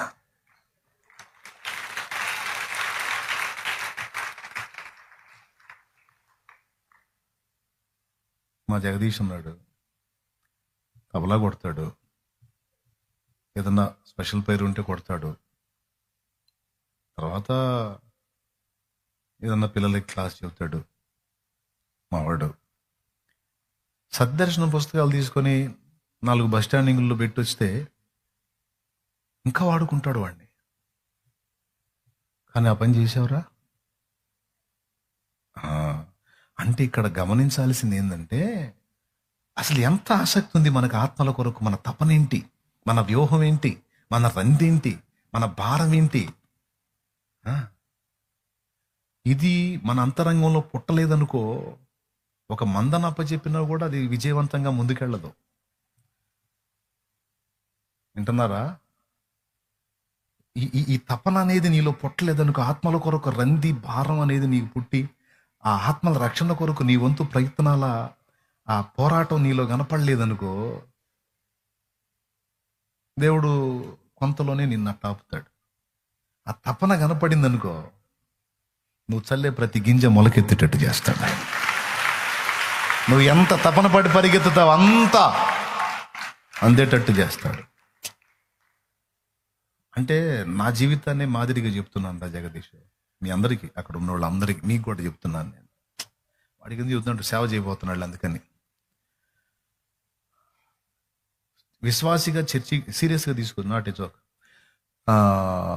విశ్వాసిగా దేవుని సన్నిధికి వెళ్తున్నప్పుడే ఒక తపన, ఈ వారం ఎవరెవరిని తీసుకెళ్ళాలి, ఈ వారం ఎవరెవరిని తీసుకెళ్ళాలి, ఎవరు దొరుకుతారు, ఎవరికి చెప్పాలి. ఏం తపనో తపన, తిండి పట్టదు, నిద్ర పట్టదు. మాటలు రాని మూగమ్మాయికి పలక మీద బొమ్మలు గీసి సువార్త చెప్పి ఆత్మని బాప్తీసంలో నడిపించా.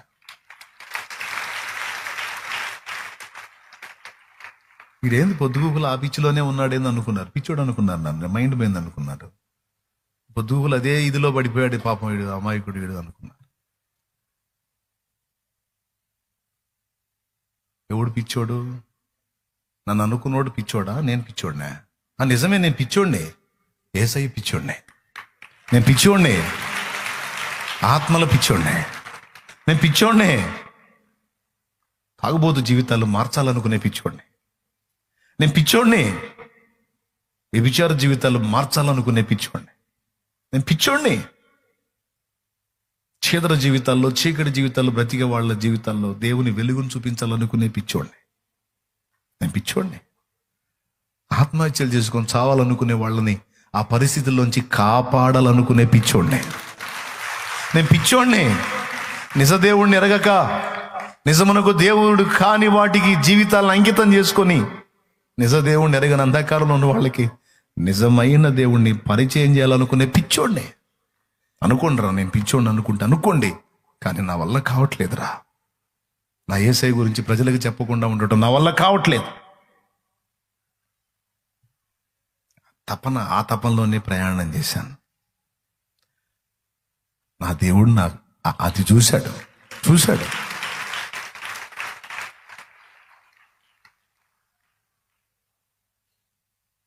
ఇప్పటికీ కూడా పాట ద్వారానో, పుస్తకం ద్వారానో, మాట ద్వారానో ఏదో ఒక విధంగా ప్రజల్లోకి దేవుని మాటలు పంపించాలి. ఒక అన్యాత్మ దొరికినా కూడా వదిలిపెట్టింది, వాళ్ళకి మళ్ళీ దేవుని గురించి చెప్పడానికి తపన పడతా. అప్పటి నుంచి ఇప్పటిదాకా నాకు ఆ పిచ్చి పోలా.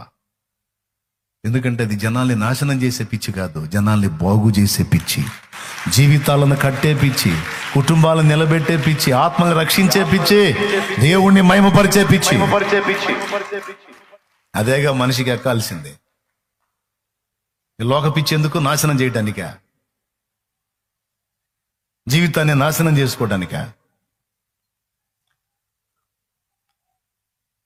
పండుకున్నా కూడా మన ఆలోచన ఎటుపోతుందో చూస్తాడు ఆ దేవుడు. 4 ఆత్మలు రక్షించాలంటే ఇంకా నేను ఏం చేయాలి, ఇంకెట్లా చేయాలి? నిన్న ఒక బిడ్డ చెబుతుంది, చదువుకునే స్టూడెంట్ తను కూర్చున్న దగ్గరల్లా దేవుని వాగ్దానాలు రాసిద్దట. ఎక్కడ కూర్చుంటే అక్కడ పెన్ను ఉంటుంది, ఎప్పుడు వాగ్దానాలు రాస్తూ ఉంటుందట. ఆ వాగ్దానాల్ని చదివిన వాళ్ళ తర్వాత పట్టబడ్డారు. తన తెలివి చూడు, దేవుని మాటలు.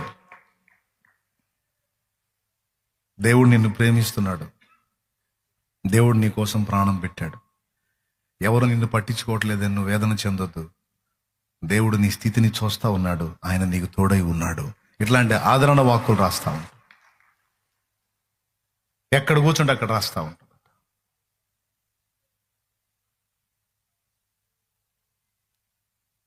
ఆటోల మీద పాపం కొంతమంది మన ఆటో తమ్ముళ్ళు ఉంటారు, రకరకాల మాటలు రాస్తా ఉంటారు.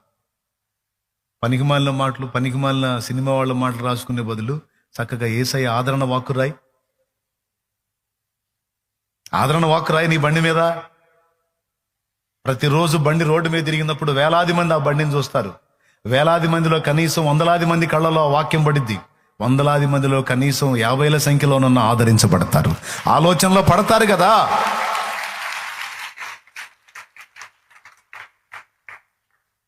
ఏ పని చేసినా అందులో ప్రభు కార్యం జరిగేటట్టు, ఆత్మలకు రక్షణ కలిగేటట్టు మనం చర్య తీసుకునే ఆసక్తిని మనలో దేవుడు చూసి ఆయన పనికి మనల్ని ఏర్పరచుకుంటాడు.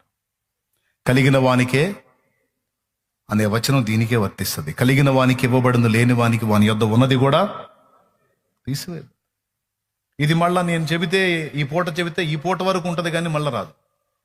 కానీ ఇది అంతరంగంలో ఒక అగ్ని కణమై మండాలి, అగ్ని కెరటమై లేవాలి. నేను చెప్పినందున వచ్చేది ఒక పూటే. ఇప్పుడు కూటం అయిపోయిందానికి ఆమెనన్నాను అనుకో, జంపు, ఇంకేం ఉండదు, దులిపేసి వెళ్ళిపోతా ఉంటారు, ఇంకేం ఉండదు. అట్లా కాదు. రంది పడిందంటే కొంతమందికి ఎట్లుంటో తెలుసా, వదిలిపెట్టరు ఇక దాన్ని. ఎట్లా ఎట్లా ఎట్లా ఎట్లా ఎట్లా ఎట్లా ఎట్లా ఇంకా ఎట్లా ఇంకా ఎట్లా. అదే ఇందాక పాడా, తల్లంపులెల్లా నా తపన ఎంత నీ చిత్తం. ఇలా రంది గల ప్రతి ఒక్కరిని దేవుడు గమనిస్తూ ఉంటాడు. నేను చెప్తున్నా, ఎప్పుడైతే మనకు ఆ విధమైన రంది పడిద్దో ఇక మనకు అడ్డుబండలుగా ఉన్నవన్నీ నా దేవుడు తీసేయపోతే అప్పుడు అడుగు, తీసి అవతల పడేస్తాడు యేసునామములో అడ్డుబండలన్నిటిని. దానికోసం ఇక నువ్వు మొర్ర పెట్టి మొత్తుకోవాల్సిన అవసరం కూడా లేదు. నువ్వు ప్రభు పనిలో బిజీ అయిపో. నీ అడ్డుబండలు, నీ మీద ఉన్న సాతాను కాడి విర్రగొట్టకపోతే అప్పుడు అడుగు. ఆమేన్. ఈ మొదటి విషయం దయచేసి నేను చాలా భారంతో, ఆసక్తితో, బాధ్యతతో చెప్పాను. సీరియస్గా తీసుకొని దేవుని కొరకు ఫలించడం మొదలు పెట్టండి. దూరంగా ఉండి వినేవాళ్ళు దేవుని పని చేయాలి, సంఘాలు కట్టాలి, మీరున్న ప్రాంతాల్లో పరిచర్య మొదలు పెట్టాలి. చాలామన్నా ఫలానా రోజు ఫలానా డేట్లో నువ్వు మాట్లాడిన వాక్యం నన్ను దర్శించింది, ఇదిగో అప్పటి నుంచి నేను దేవుని పని చేశాను, ఇదిగో 20 ఆత్మలు 30 ఆత్మలు పట్టబడ్డాయి, కట్టబడ్డాయి, వాళ్ళ జీవితాలు వెలిగించబడ్డాయి, పరిచర్య స్టార్ట్ చేశాను అన్నయ్య, నువ్వు నాకు కనపడు, నేను వస్తా, అవసరమైతే ఆ ప్రాంతానికి వస్తా, నేను వస్తా. నాకు లక్షలక్కర్లా, వేలక్కర్లా, కోట్లక్కర్లా. నువ్వు కష్టపడి సంపాదించిన ఒక 30-40 ఆత్మలు చాలు, ఒక 20 ఆత్మలు చాలు. నేను వచ్చి అక్కడ నిలబడి నిన్ను ప్రోత్సహిస్తా. నా దేవుని చిత్తం అయితే, నాకు సమయం నా తండ్రి ఇస్తే తప్పకుండా నేను దర్శిస్తా. చూడండి, మాతో శుభ్రంగా రాసి పెట్టేశాడు. సత్యదర్శన పుస్తకం మొత్తం అంటించాడు. చూడండి ఎంత తెలివైన పని చేశాడో.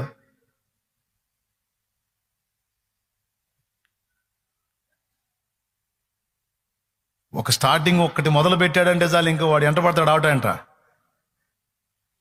దేవునికి మహిమ. ఇప్పుడు స్టాండ్లో నిలబెట్టాడు, ఫర్ ఎగ్జాంపుల్ స్టాండ్లో నిలబెడతాడు, ఎక్కడో నిలబెడతాడు. రోడ్డు పక్కన బస్సుల కోసం దేనికోసం నిలబడ్డోళ్ళు ఉంటారు, మొత్తం చదువుతారు, ఒక అండర్స్టాండింగ్కి వస్తారు. ఐడియా చూసావా? ఆత్మల కొరకు భారం. నేను ఈ పని చేస్తే కొంతమంది ఆలోచనలో పడతారేమో, కొంతమంది సత్యం తెలుసుకుంటారేమో. ఐడియా. కాటి కాలు దాచుకున్న ముసలమ్మను చూశారు కదా. కాటి కాలు దాచుకున్న ముసలమ్మ దాదాపు 65-70 సంవత్సరాల దగ్గరికి వచ్చిన తల్లి. కూర్చుంటే లేవలేదు, లేస్తే కూర్చోలేని తల్లి. ఆ పుస్తకాలు తీసుకొని తిరిగి అయ్యా భారం, ఆత్మల కొరకు భారం. నీకు తెలుసా, నువ్వు యవనస్తుడు అయి ఉండి, ఆరోగ్యవంతురాలు అయి ఉండి, నువ్వు ఇంట్లో కూర్చొని టీవీ చూస్తుంటే నిన్ను వాడుకోలేడు. కానీ కాటి కాలు దాచుకున్న ముసలమైనా సరే ప్రభు వాక్యాన్ని తీసుకొని అలాగే వెళుతున్నప్పుడు అదిగో ఆమెను వాడుకుంటాడు దేవుడు. బహుమానం ఆమెది, కిరీటం ఆమెదే. బహుమానం ఆమెది, కిరీటం ఆమెదే. చూడండి. ట్రాఫిక్ ఆగింది. వాస్తవంగా ఆ ట్రాఫిక్ ఆగినప్పుడు భిక్షగాళ్ళు పరిగెత్తుతారు, ధర్మం చేయండి బాబు అని. కానీ కాదు, అదిగో వాళ్ళని బతికిస్తుంది. ఇప్పుడు వాళ్ళని బతికిస్తుంది. అది చదివి ఒకవేళ దేవుని మార్గంలోకి వస్తే నరకం తప్పించుకుంటారు వాళ్ళు. ఆ సమయాన్ని నువ్వు ఆరోగ్యవంతమైన శరీరాన్ని కలిగి ఉండి నువ్వు ఆ పని చేయకుండా, సరే నీకు అట్ట వెళ్ళి ఇవ్వటం నీకు మొమాటమా, నీకు సిగ్గా? అట్లయితే బస్ స్టాండింగ్కి పో. కుప్పలు కుప్పలు బస్సులు ఆడ ఆగుంటాయి. 10 పుస్తకాలు తీసుకో, 10 బస్సుల్లో పెట్టరా. 10 ఆత్మలో 10 మంది చదువుతారు, ఒక్క ఆత్మ పట్టబడింద దేవునికి మహిమ.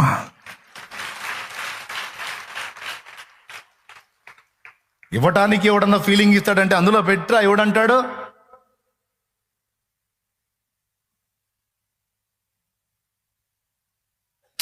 ఆలోచన ఎట్లా చేయాలి, 4 ఆత్మల్ని ఎలా రక్షించాలి, ప్రభువుని ఎలా పరిచయం చేయాలి, నా తండ్రి చూడాలి, నా తండ్రి సంతోషించాలి, నా గుండెల్లో ఉన్న భారాన్ని బట్టి నా తండ్రి సంతోషించాలి. ఓ రోజు నిర్ణయించుకో. రైల్వే స్టేషన్కి వెళ్ళు, కూర్చునే దగ్గర కొనిపెట్టు. పెద్ద బోగీలు ఉంటాయి, ఖాళీ సీట్లలో పెట్టేసే, ఒకటి పెట్టేసి వెళ్ళిపో. ఒకడు తీసి పడేస్తాడా? Don't worry. తీసి పడేశాడా? Don't worry. వాడు పడేసిన పుస్తకాన్ని ఇంకొకటి దొరికిద్ది, అది వాడు పట్టుకొని చదివి వాడు పట్టబడతాడు. పెడగా పడేసినాడు కూడా ఒకనాటికి తెలుసుకుంటాడు.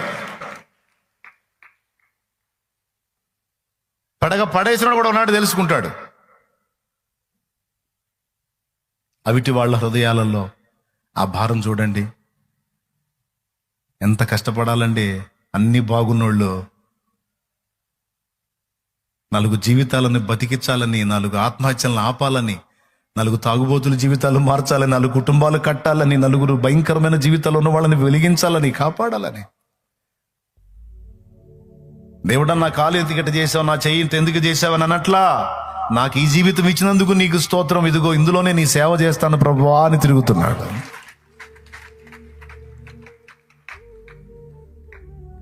వికలాంగుళ్ళే అలా కష్టపడితే, ముసలి వాళ్ళు అట్లా కష్టపడితే, అన్ని బాగున్న మనం ఇంకెంత త్యాగం చేయాలండి? ఏందండి మనం చేస్తుంది దేవుని కోసం?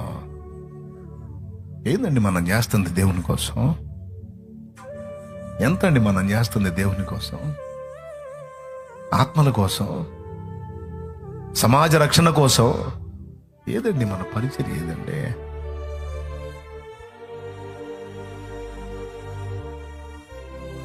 మన ప్రార్థన ఏదండి? మన కన్నీళ్ళు వేయండి. ఆత్మల కొరకు అంగలార్పు ఏదండి? ఆత్మల కొరకు ప్రయాస ఏదండి?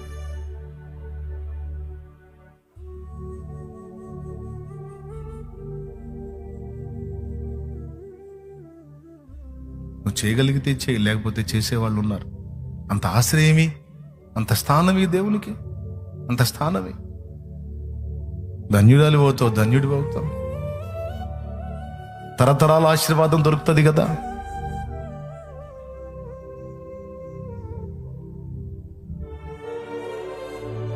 దేవుడు చూస్తాడండి. మొట్టమొదటిది పాయింట్ నెంబర్ 1, దేవుడు వారి ఆసక్తి చూసి వారిని ఎరిగి వారిని నిర్ణయించి వారిని పిలుస్తాడండి దేవుని సేవకి.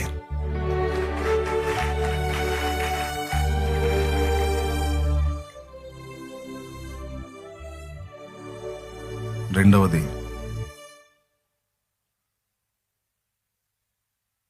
వారి విశ్వాసాన్ని చూచి ఆయన వారిని స్వస్థపరిచెను అనుంది.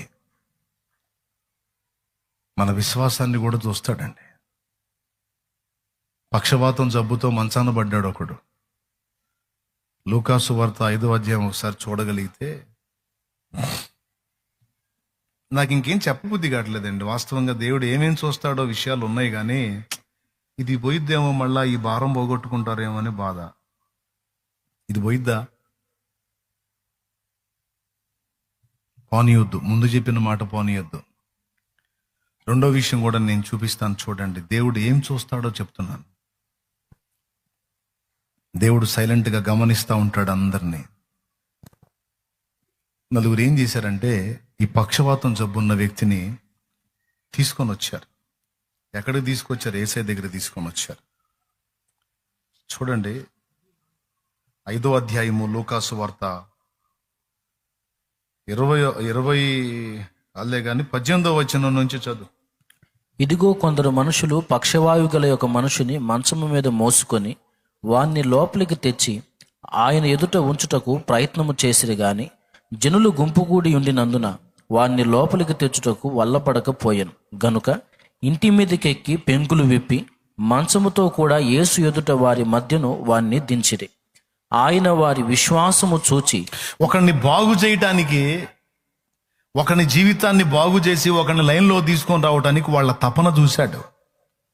అంతేకాదు, వాడిని యేసు ప్రభు దగ్గరికి తీసుకురావడానికి ప్రయత్నం చేస్తున్నప్పుడు వీడు యేసు ప్రభు దగ్గరికి గాని చేరగలిగితే, అక్కడ గాని వీడు చేరగలిగితే వీడు బతికిపోతాడ్రా బాబు, బాగుపడిపోతాడ్రా బాబు, ఎట్లనన్నా కష్టపడి ఈయన్ని చేరుద్దామని ఇంటి పైకెక్కి పెంకులు కప్పు ఓడదీసి,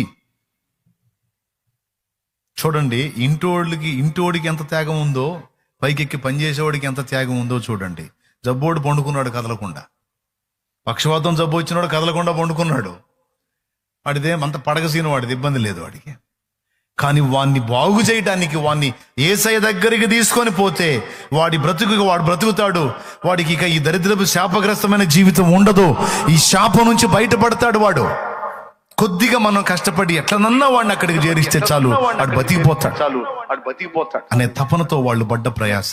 ఇల్లు కలిగిన వాడేమో ఇంటిని త్యాగం చేస్తే, వాళ్ళు ఇంటిపైకి ఎక్కి ఆ పెంకులు ఓడదీసి కరెక్ట్గా ఈ పక్షవాతం జబ్బు ఉన్న వ్యక్తి మంచం పట్టేంత వెడల్పు రంధ్రం చేసి 4 మూలల 4 తాళ్లు కట్టి అతన్ని లోపలికి దించితే అక్కడ రాసుంది క్లియర్గా, యేసు వారి విశ్వాసము చూచి అనుంది. ఇందాకేం చెప్పాను? దేన్ని బట్టి పిలుస్తాడో, దేన్ని బట్టి వాడుకుంటాడో, దేన్ని బట్టి బంధకాలు తెంచుతాడో? మన ఆసక్తి. దేన్ని బట్టి మనకి ఇంకా చేయమని స్వేచ్ఛనిస్తాడు? ఆసక్తి. ఇప్పుడు చెప్తున్నాను, రెండవది, ఫస్ట్ది ఒక ఆసక్తి చూస్తాడు, మన ఆసక్తి. రెండవది మన విశ్వాసాన్ని చూస్తాడు. ఒక ఆత్మను ఎట్లనన్నా యేసయ్య దగ్గరికి తీసుకెళ్తే ఆడు శారీరకంగా బాగుపడటమే కదాడు, ఆత్మీయంగా కూడా బాగుపడుతున్నాడు. ఎందుకంటే యేసు ప్రభు దగ్గరికి ఒకరిని చేరిస్తే యేసు అక్కడ చెప్పినటువంటి 2 విషయాలు మీరు దృష్టిలో పెట్టుకోండి. ఫస్ట్ ఏమన్నాడు తెలుసా? పక్షవాతం జబ్బు వ్యక్తితో, కుమారుడా నీ పాపములు క్షమింపబడి ఉన్నవి అన్నాడు. పాపములు క్షమింపబడ్డప్పుడు ఆత్మకి రక్షణ. నీవు లేచి నీ మంచం ఎత్తుకొని పో అన్నాడు. అప్పుడు వాడి కాలు చెయ్యి 2 స్వస్థత వచ్చింది. సంవత్సరాల పక్షపాతపు జబ్బు వాడిని వదిలిపోయింది. వాడు బాగుపడ్డాడు. ఇలా వాడు పాపాలు క్షమింపబడి రోగం విషయంలో స్వస్థత పొంది అటు ఆత్మీయంగాను ఇటు భౌతికంగాను కూడా రక్షింపబడటానికి కారణం ఏంటో తెలుసా? ఆయన్ని తీసుకొచ్చిన వాళ్ళ విశ్వాసం. ప్రభు ఏం చూశాడో తెలుసా? వానిని ఆయన దగ్గరికి చేర్చాలన్న వాళ్ళ తపన, వాడు ఆయన దగ్గరికి చేరితే బతికిపోతాడ్రా అన్న వాళ్ళ విశ్వాసం నా ప్రభుని ఆకర్షించింది. దేవుడు మన విశ్వాసాన్ని కూడా చూస్తాడు, పరిగణలో తీసుకుంటాడు. మన విశ్వాసాన్ని సిగ్గుపరిచే దేవుడైతే కాదు, సిగ్గుపరచడు. నీ విశ్వాసానికి మించి చేయడు, నీ విశ్వాసానికి తక్కువ కూడా చేయడు. నువ్వు ఎంత విశ్వసిస్తావో అంతవరకు కార్యం తప్పకుండా పొందుకుంటావు. ఎందుకంటే అక్కడ రాయబడి ఉంది, ఆయన మన విశ్వాసాన్ని చూస్తున్నాడని. మన విశ్వాసాన్ని చూస్తున్నాడని.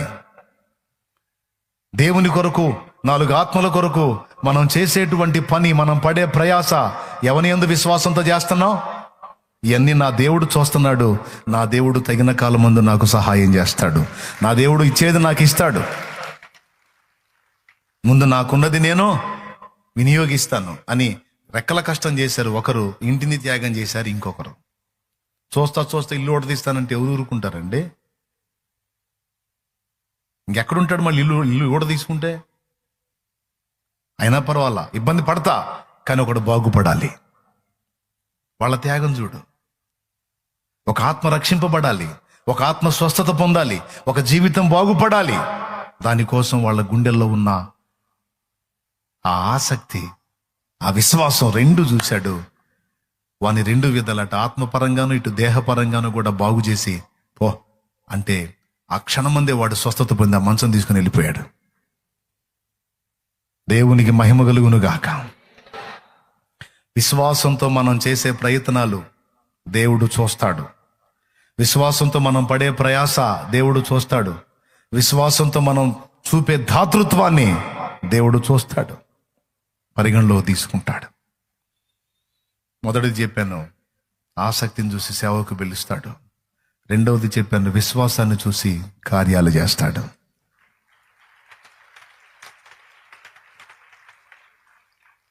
మూడవది మన త్యాగాన్ని కూడా చూస్తాడు ఆయన.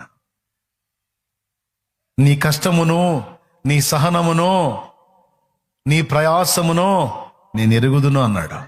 ఎవరు చెప్పాలి? యేసయ్యకి ఫోన్ చేసి ఎవరైనా చెప్పాలింది? మన ప్రయాస, మన కష్టం, మన త్యాగం నా తండ్రి ఎరుగును. నేను చెప్తున్నా, నువ్వు విశ్వాసము గలవాడివై ఉండు, విశ్వాసము గలదానివై ఉండు. నువ్వు విశ్వాసం ఏ పరిధిలో ఉంచుతావు ఆ పరిధిలో తప్పకుండా కార్యం జరిగిద్ది. మూడవది, నీ త్యాగాన్ని కూడా దేవుడు పరిశీలిస్తాడు. మనకున్న ఐశ్వర్యము, మనకున్న సమయం, మనకున్న బలం, అందులో మనం చేసే త్యాగం దేవుడు సైలెంట్గా చూస్తుంటాడు. దేవునికి మహిమ కలుగును గాక. మనం అన్యాయం పొందటం కూడా, మనం బాధింపబడటం కూడా, మనం ఇబ్బంది పెట్టబడటం కూడా దేవుడు చూస్తాడని ఉంది బైబిల్లో. లేయా తృణీకరింపబడుట దేవుడు చూశాడట. రాహేలును ప్రేమించి యాకోబు రాహేలును ప్రేమించి లేయాను ద్వేషించాడట. లేయా ద్వేషింపబడుట యెహోవా చూచి ఆమె గర్భము తెరచిననుంది. ఈ చిత్రం ఏం చెప్పనా? యాకోబు ఎవరిని ప్రేమించాడో ఆమెకి పిల్లల బొట్ల, ఆయన ఎవరిని ద్వేషించాడో ఆమెకు సంతానం కలిగేటట్టు దేవుడు చేశాడు.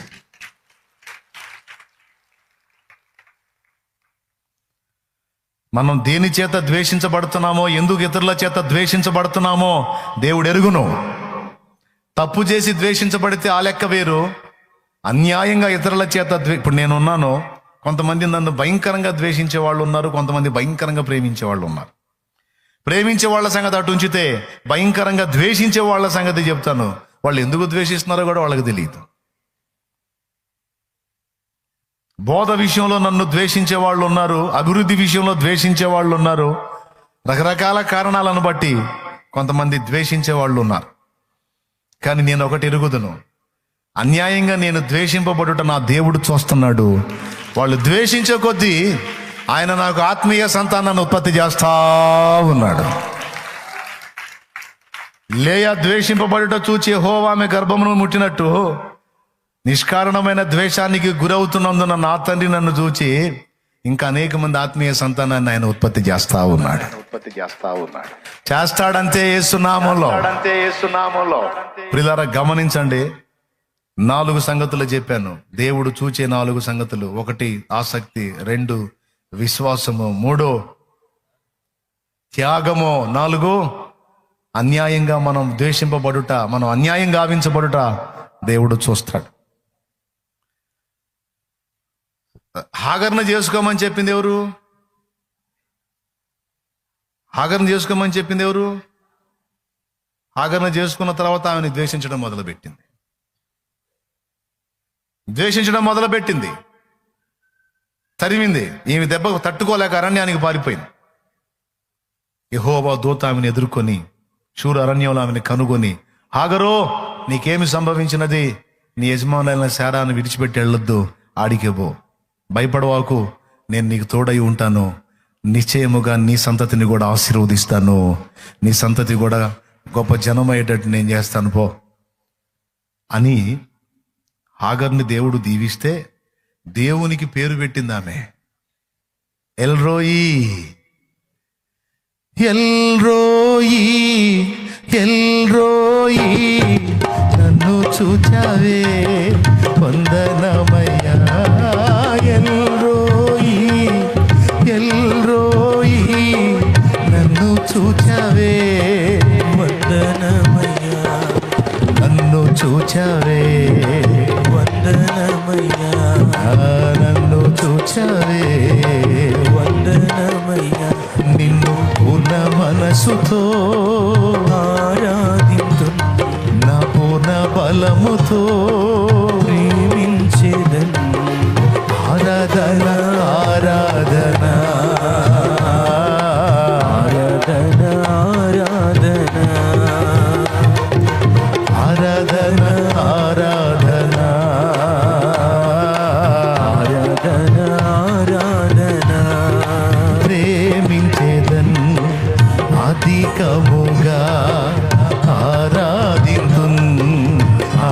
ఆసక్తితో ప్రేమించేదన్, అధికముగా ఆరాధింతు. ఆసక్తితో నా పూర్ణ మనసుతో ఆరాధింతు, నా పూర్ణ బలముతో ప్రేమించేదన్. ఆరాధన ఆరాధన ఆరాధన ఆరాధన ఆరాధన ఆరాధన ఆరాధన ఆరాధన. హల్లెలూయా.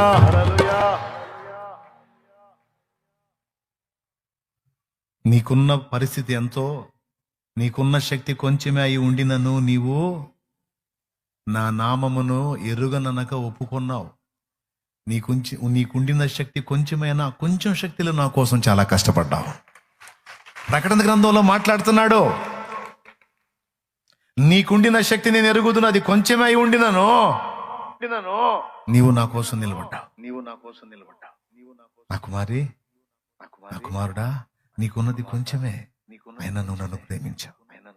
ఆ కొంచెంలోనే నా కోసం ఉపయోగపడాలని ఆశించావు. ఆ కొంచెంలోనే నా కోసం ఫలించాలని ఆశించావు. ఆ కొంచెంలోనే కొంత నాకు ఇవ్వాలని కోరుకున్నావు. నేను చూడనుకున్నావా? నా పేరు చూచుచున్న దేవుడు, El Roi. El Roi, El Roi. Hagar పెట్టింది ఆ పేరు. చూడండి, సారా దేవుని బిడ్డ, హాగరు దేవుని బిడ్డ. నిజమైన దేవుని తెలుసుకుంది ఎవరు? సారానా, హాగరా? హాగరు ఎవరు? ఐగుప్తీరాలు, అన్యురాలు. కానీ దేవుడు ఎవరు పక్షం నిలబడ్డాడు? అది ఆయన అన్యాయస్తుడు కాడండి, అన్యాయస్తుడు కాడు. సారా దేవుని బిడ్డ అయినంత మాత్రం, దేవుని ఎరిగిందని అయినంత మాత్రాన సారాన్ని ఆమోదించినట్లేదు. ఒప్పుకోడు. నేను దేవుని బిడ్డను కాబట్టి అన్యుల్ని ఇబ్బంది పెట్టినా దేవుడు ఊరుకుంటాడు అనుకోవద్దు. అవసరమైతే నువ్వు దేవుని బిడ్డవైనా సరే నిన్ను పక్కన పెట్టి నీ వల్ల అన్యాయం పొందుతున్న అన్యుల పక్షం దేవుడు వహిస్తాడని మర్చిపోవద్దు. అన్యుడైనా సరే నువ్వు అన్యాయం చేయకూడదు. అన్యుడైనా సరే నువ్వు ఇబ్బంది పెట్టకూడదు. అన్యుడే గాని నువ్వు మోసం చేయకూడదు. అన్యుడే గాని ఇంకో రకంగా ఆలోచించకూడదు. వాడు అన్యుడే కావచ్చు, కానీ మన దేవుడు అన్యాయస్తుడు గాడు. మన దేవుడు అన్యాయస్తుడు గాడు. నేను దేవుని బిడ్డని, అన్యుల్ని నేను ఎంత ఇబ్బంది పెట్టినా దేవుడు నన్ను దీవిస్తాడు అనుకోవద్దు. వెర్రి ముఖమా, నీ వలన అన్యాయం అయిపోయిన వాళ్ళ పక్షాన్ని దేవుడు వహిస్తాడు. కాబట్టి జాగ్రత్త. దేవుడు చూచుచున్న దేవుడు. మనకు జరుగుతున్న అన్యాయాన్ని చూస్తాడు. మనకున్న శక్తి ఎంతో, దానిలో మనం ఎంత నిలబడ్డామో ఆయన చూస్తాడు. మన విశ్వాసాన్ని చూస్తాడు. విశ్వాసానికి తగిన ప్రతిఫలం తప్పకుండా దేవుడిస్తాడు. కొంతమంది ఉంటారు, ఒళ్ళంతా జబ్బుతో బాధపడతా ఉంటారు, కానీ వాళ్ళ గుండెల్లో దేవుని పట్ల చంచల విశ్వాసం ఉంటుంది. అన్నా, నేను ఈ జబ్బుతో ఉన్నాను, కానీ నేను ఒకటి ఎరుగుదును, నా దేవుడు నన్ను స్వస్థపరుస్తాడు. నా దేవుడు నన్ను బాగు చేస్తాడు. నా దేవుడు నన్ను అవసరమైతే అద్భుతం జరిగించి నా రిపోర్ట్ మార్చేసే సమర్థుడు ఆయన. ఆయన కార్యం కొరకు ఆయన కదలడానికి నేను కనిపెట్టుకొని ఉన్నాను. ఆయన ఏ జామునైనా నన్ను ముట్టాడంటే ఖచ్చితంగా కార్యం జరిగిద్దన్న నాకు సందేహం లేదు. నేను రాజుగారి పాలెం అనే ప్రాంతానికి వెళ్ళాను. రాజుగారి పాలెం అనే ప్రాంతానికి ఒక అన్యురాలు, ఆమె సంవత్సరాలుగా స్రావం కలిగినటువంటి జబ్బుతో బాధపడుతుంది. రక్తస్రావపు జబ్బుతో బాధపడుతుంది. సంవత్సరాలుగా గర్భసంచి సమస్య వచ్చి రక్తస్రావపు సమస్యతో బాధపడుతూ ఉంది సంవత్సరాలుగా. దాదాపు ఆ బేదరాలు తనకున్న కష్టార్జితం పొలం పని చేసుకుని జీవించే వాళ్ళు 2 లక్షల దాకా పెట్టిందంట వైద్యులకి. తగ్గల. ఆ జబ్బు చేత శోధించబడతా, ఇబ్బంది పడతాం. మీలాంటి 4 పరిశుద్ధులు, ఆ చిన్న ఊర్లో 4 పరిశుద్ధులు, మీలాంటి వాళ్ళు 4 రోజు ఆమెను కూర్చోబెట్టుకుని మధ్యలో ఆమె కోసం ప్రార్థన చేశారంట. తమ్ముడా, వినండి, బలహీనతలతో ఉన్నవాళ్ళు ఈ పని చేయండి, జబ్బుతో ఉన్నవాళ్ళు ఈ పని చేయండి, రోగంతో ఉన్నవాళ్ళు ఇచ్చండి, మధ్యలో కూర్చోండి, 4 చేత ప్రార్థనా సహాయం పొందండి.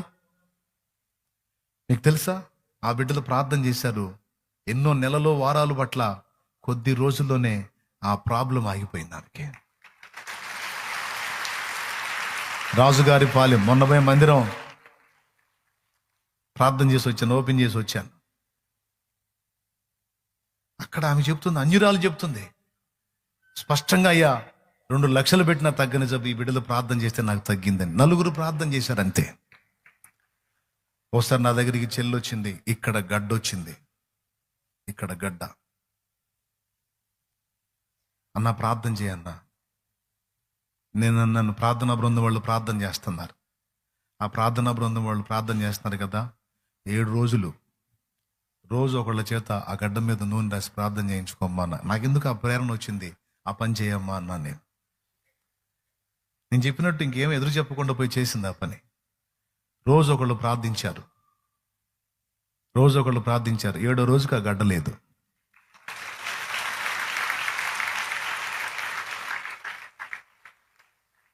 మొన్న నేను వెళ్ళినప్పుడు కూర్చున్నారు అన్యజనుల మధ్యలో. మొన్న నేను ఒట్టిగా వెళ్తే అప్పుడప్పుడు కూడుకొని వాళ్ళు కూర్చున్నారు. ఆ కూర్చున్న వాళ్ళు ఒక తల్లి ఇచ్చిన సాక్ష్యం. ప్రియులారా, విశ్వాసులు ప్రార్థిస్తే, ఇప్పుడు నీకు బలహీనత ఉంది తమ్ముడు, తల్లి 4 కూర్చోండి, 4 ఇంటి పక్కన ఉన్న విశ్వాసుల్ని పిలు, రోజు ప్రార్థన సహాయం పొందు, మధ్యలో కూర్చో, నువ్వు ప్రార్థన చేయి, వాళ్ళు నీ కోసం ప్రార్థన చేస్తారు. రోజు ప్రార్థన చేయించుకో, నువ్వు కూడా ప్రార్థన చేయి. నా దేవుడు ఎందుకు రిపోర్ట్ మార్చడో చూద్దాం. నువ్వు చెయ్యి తల్లి, నువ్వు చెయ్యి. నీ ఇంట్లో బాగలేని వ్యక్తుల కోసం 4 పిలిచి నీ ఇంటి చుట్టుపక్కల రోజు ప్రార్థన చేయి, నూనె రాసి ప్రార్థన చేయండి. అద్భుతమైన రీతిలో స్వస్థపరుస్తాడు దేవుడు. వారి విశ్వాసము చూచి జబ్బోడు మా బెడ్ మీద వండుకొనే ఉన్నాడు. ఆ జబ్బున్న వాని కోసం ప్రార్థన చేశారు చూడు, వాళ్ళ విశ్వాసాన్ని చూసి స్వస్థపరుస్తాడు. ఆ జబ్బుతో ఉన్నవాడిని తీసుకెళ్లి యేసయ్య ముందు ఉంచారు చూడు, వాళ్ళ విశ్వాసాన్ని చూసి స్వస్థపరుస్తాడు. ఇప్పుడు యేసయ్య ఎక్కడున్నాడు? నువ్వు ఇల్లు పెంకులు ఓడదీసి దించడానికి ఎక్కడున్నాడు? ఇప్పుడు పెంకులు రేకులు ఓడదీయాల్సిన అవసరంలా, ప్రార్థనలో మోకాళ్ళు వేసి ఆ వ్యక్తిని ప్రార్థనలో ఎత్తిపట్టి యేసయ్య దగ్గరికి తీసుకెళ్ళాం. ప్రార్థనలో ఎత్తిపట్టు, ఆ వ్యక్తి పేరుని ఎత్తిపట్టు. ప్రభువా, ఇదిగో ఈ వ్యక్తిని నీ ఎదుటికి తీసుకొస్తున్నా, ఇదిగో ఈమెను నీ ఎదుటికి తీసుకొస్తున్నా, ఈ జబ్బుతో బాధపడతా ఉంది, చావుకు సమీపమైంది, అద్భుతం చేయి ప్రభువా. ఇదిగో మేము విశ్వాసముతో నీ దగ్గరికి తీసుకొస్తున్నాం ఈ వ్యక్తిని, ఇదిగో ఈ వ్యక్తిని తీసుకొస్తున్నాం, ఈమెను తీసుకొస్తున్నాం, ఈయనను తీసుకొస్తున్నామని తీసుకురా రోజు దేవుని ముందుకు తీసుకెళ్ళు. ఎందుకు జరగదో చూద్దాం.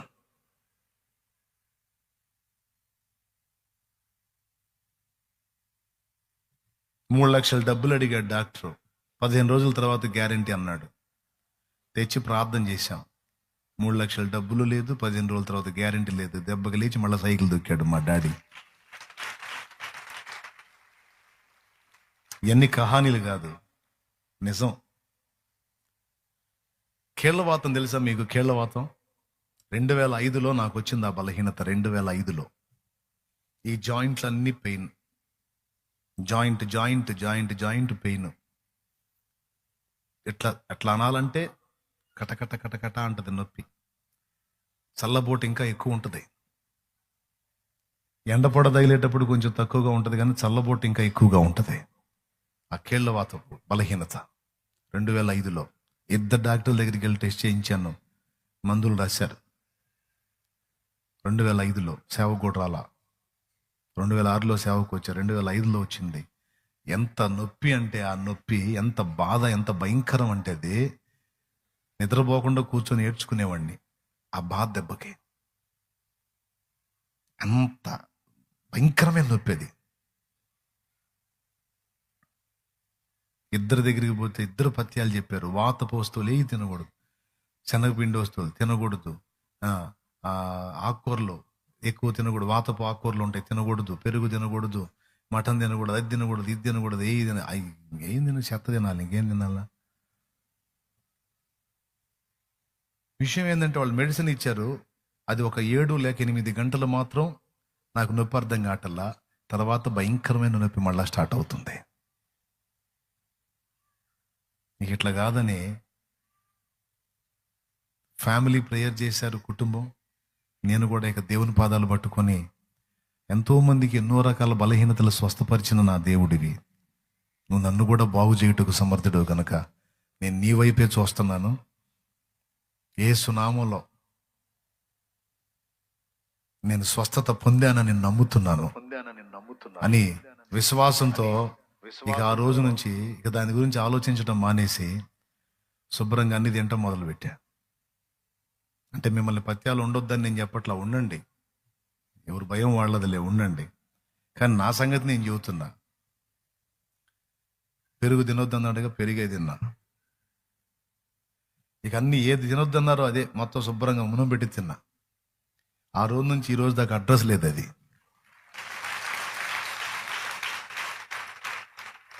రెండు 2005 అంటే ఇప్పటికి ఎన్ని సంవత్సరాలే? ఎన్ని సంవత్సరాలు? 19 సంవత్సరాలు. మళ్ళా తిరిగి చూడల బలహీనత. నేను అనుభవించకుండా చెప్పట్లా, ఆయన స్వస్థత శక్తిని అనుభవించాను. ఇప్పుడు శాలేమన్న చెప్పాడు కాబట్టి నేను కూడా డాక్టర్లు తినొద్దన్నవన్నీ తింటాను నేను అని తింటే మళ్ళీ తేడా పడితే నాకు సంబంధం లేదు. నా విశ్వాసం నాది, నీ విశ్వాసం నీది. అర్థమైందా? నువ్వు నా అంత విశ్వాసం ఉంచినప్పుడు నువ్వు తిన్నావు అనుకో, దెబ్బతినే అవకాశం ఉంది. ఎందుకు? వైద్యులు చెప్పిన సలహా పాటించు, నేను కాదంటల్లా. అయితే ఒక్కటి, వైద్యులు చెప్పే సలహా పాటిస్తూ మెడిసిన్ ఉంటే మెడిసిన్ వాడుకుంటానే, ఒక్కటి చెయ్యి, నలుగురిని కూర్చోబెట్టుకొని నలుగురి చేత ప్రార్థన సహాయం పొందాం. అట్లా చేసి ఎన్ని జవాబులు పొందామో. ఏదన్నా ఇంపార్టెంట్ వచ్చిందంటే మొత్తం కూర్చోబెట్టి, కుటుంబం మొత్తాన్ని కూర్చోబెట్టి ప్రార్థన చేపిటమే. పిల్లల్ని కూడా మోకాళ్ళు ఉనిపించి వాళ్ళ చేత కూడా ప్రార్థన చేయించాం. అజయ్ గారు, అశోక్, వీళ్ళందరూ పిల్ల బ్యాచ్ మొత్తం ఈ సరికంతా పిల్ల సరుకు, వీళ్ళందరినీ మోకాళ్ళు లేపించేవాడిని. వాళ్ళ చేత ఇంకా ఎక్కువ ప్రార్థన చేయించేవాడిని, అజయ్, అశోకుల చేత. ఎందుకు? తల్లిదండ్రి ఇద్దరిని కోల్పోయారు కనుక వాళ్ళు తండ్రి అని మొర్ర పెట్టారంటే వెంటనే జవాబిస్తాడు దేవుడు అని. తల్లిదండ్రిని కోల్పోయిన వారి మొర్ర వెంటనే వింటాడు. ఇంకా స్పీడ్ ఆన్సర్. వాళ్ళకి ఏ ఆదరణ ఉండదు కదా. ఇక ఆయనే తల్లి, ఆయనే తండ్రి కదా. వాళ్ళు ఏదన్నా సరే మోకాళ్ళు నానా అన్నారంటే అయిపోయిందే. వారి మొర్ర నిశ్చయముగా నేను విందును అని నిర్గమాకాండం 22:22 అన్నాడు. నిర్గమాకాండం 22:22 వారి మొర్ర నిశ్చయముగా నేను విందును అన్నాడు. అందుకని మీరు స్పెషల్గా ప్రేయర్ చేయండి. కొన్ని ఇంపార్టెంట్ థింగ్స్ కోసం వాళ్ళ చేత స్పెషల్గా ప్రేయర్ చేయించేవాడిని. నిజంగా జవాబులు వచ్చాయి. ఎందుకంటే వారి విశ్వాసాన్ని నా దేవుడు చూస్తాడు, నా విశ్వాసాన్ని చూస్తాడు. సమస్య వచ్చింది, బాధ వచ్చింది, జబ్బు వచ్చింది, ఇబ్బంది వచ్చింది, అప్పు వచ్చింది, కూర్చోబెట్టు కుటుంబాన్ని, రోజు మొరపెట్టండి. నేను చెప్పినట్టు రోజు మొరపెట్టండి. వారి విశ్వాసాన్ని చూచి, వారి ప్రార్థన చూచి నా దేవుడు ఆశ్చర్య కార్యాలు చేయటం మొదలు పెడతాడు.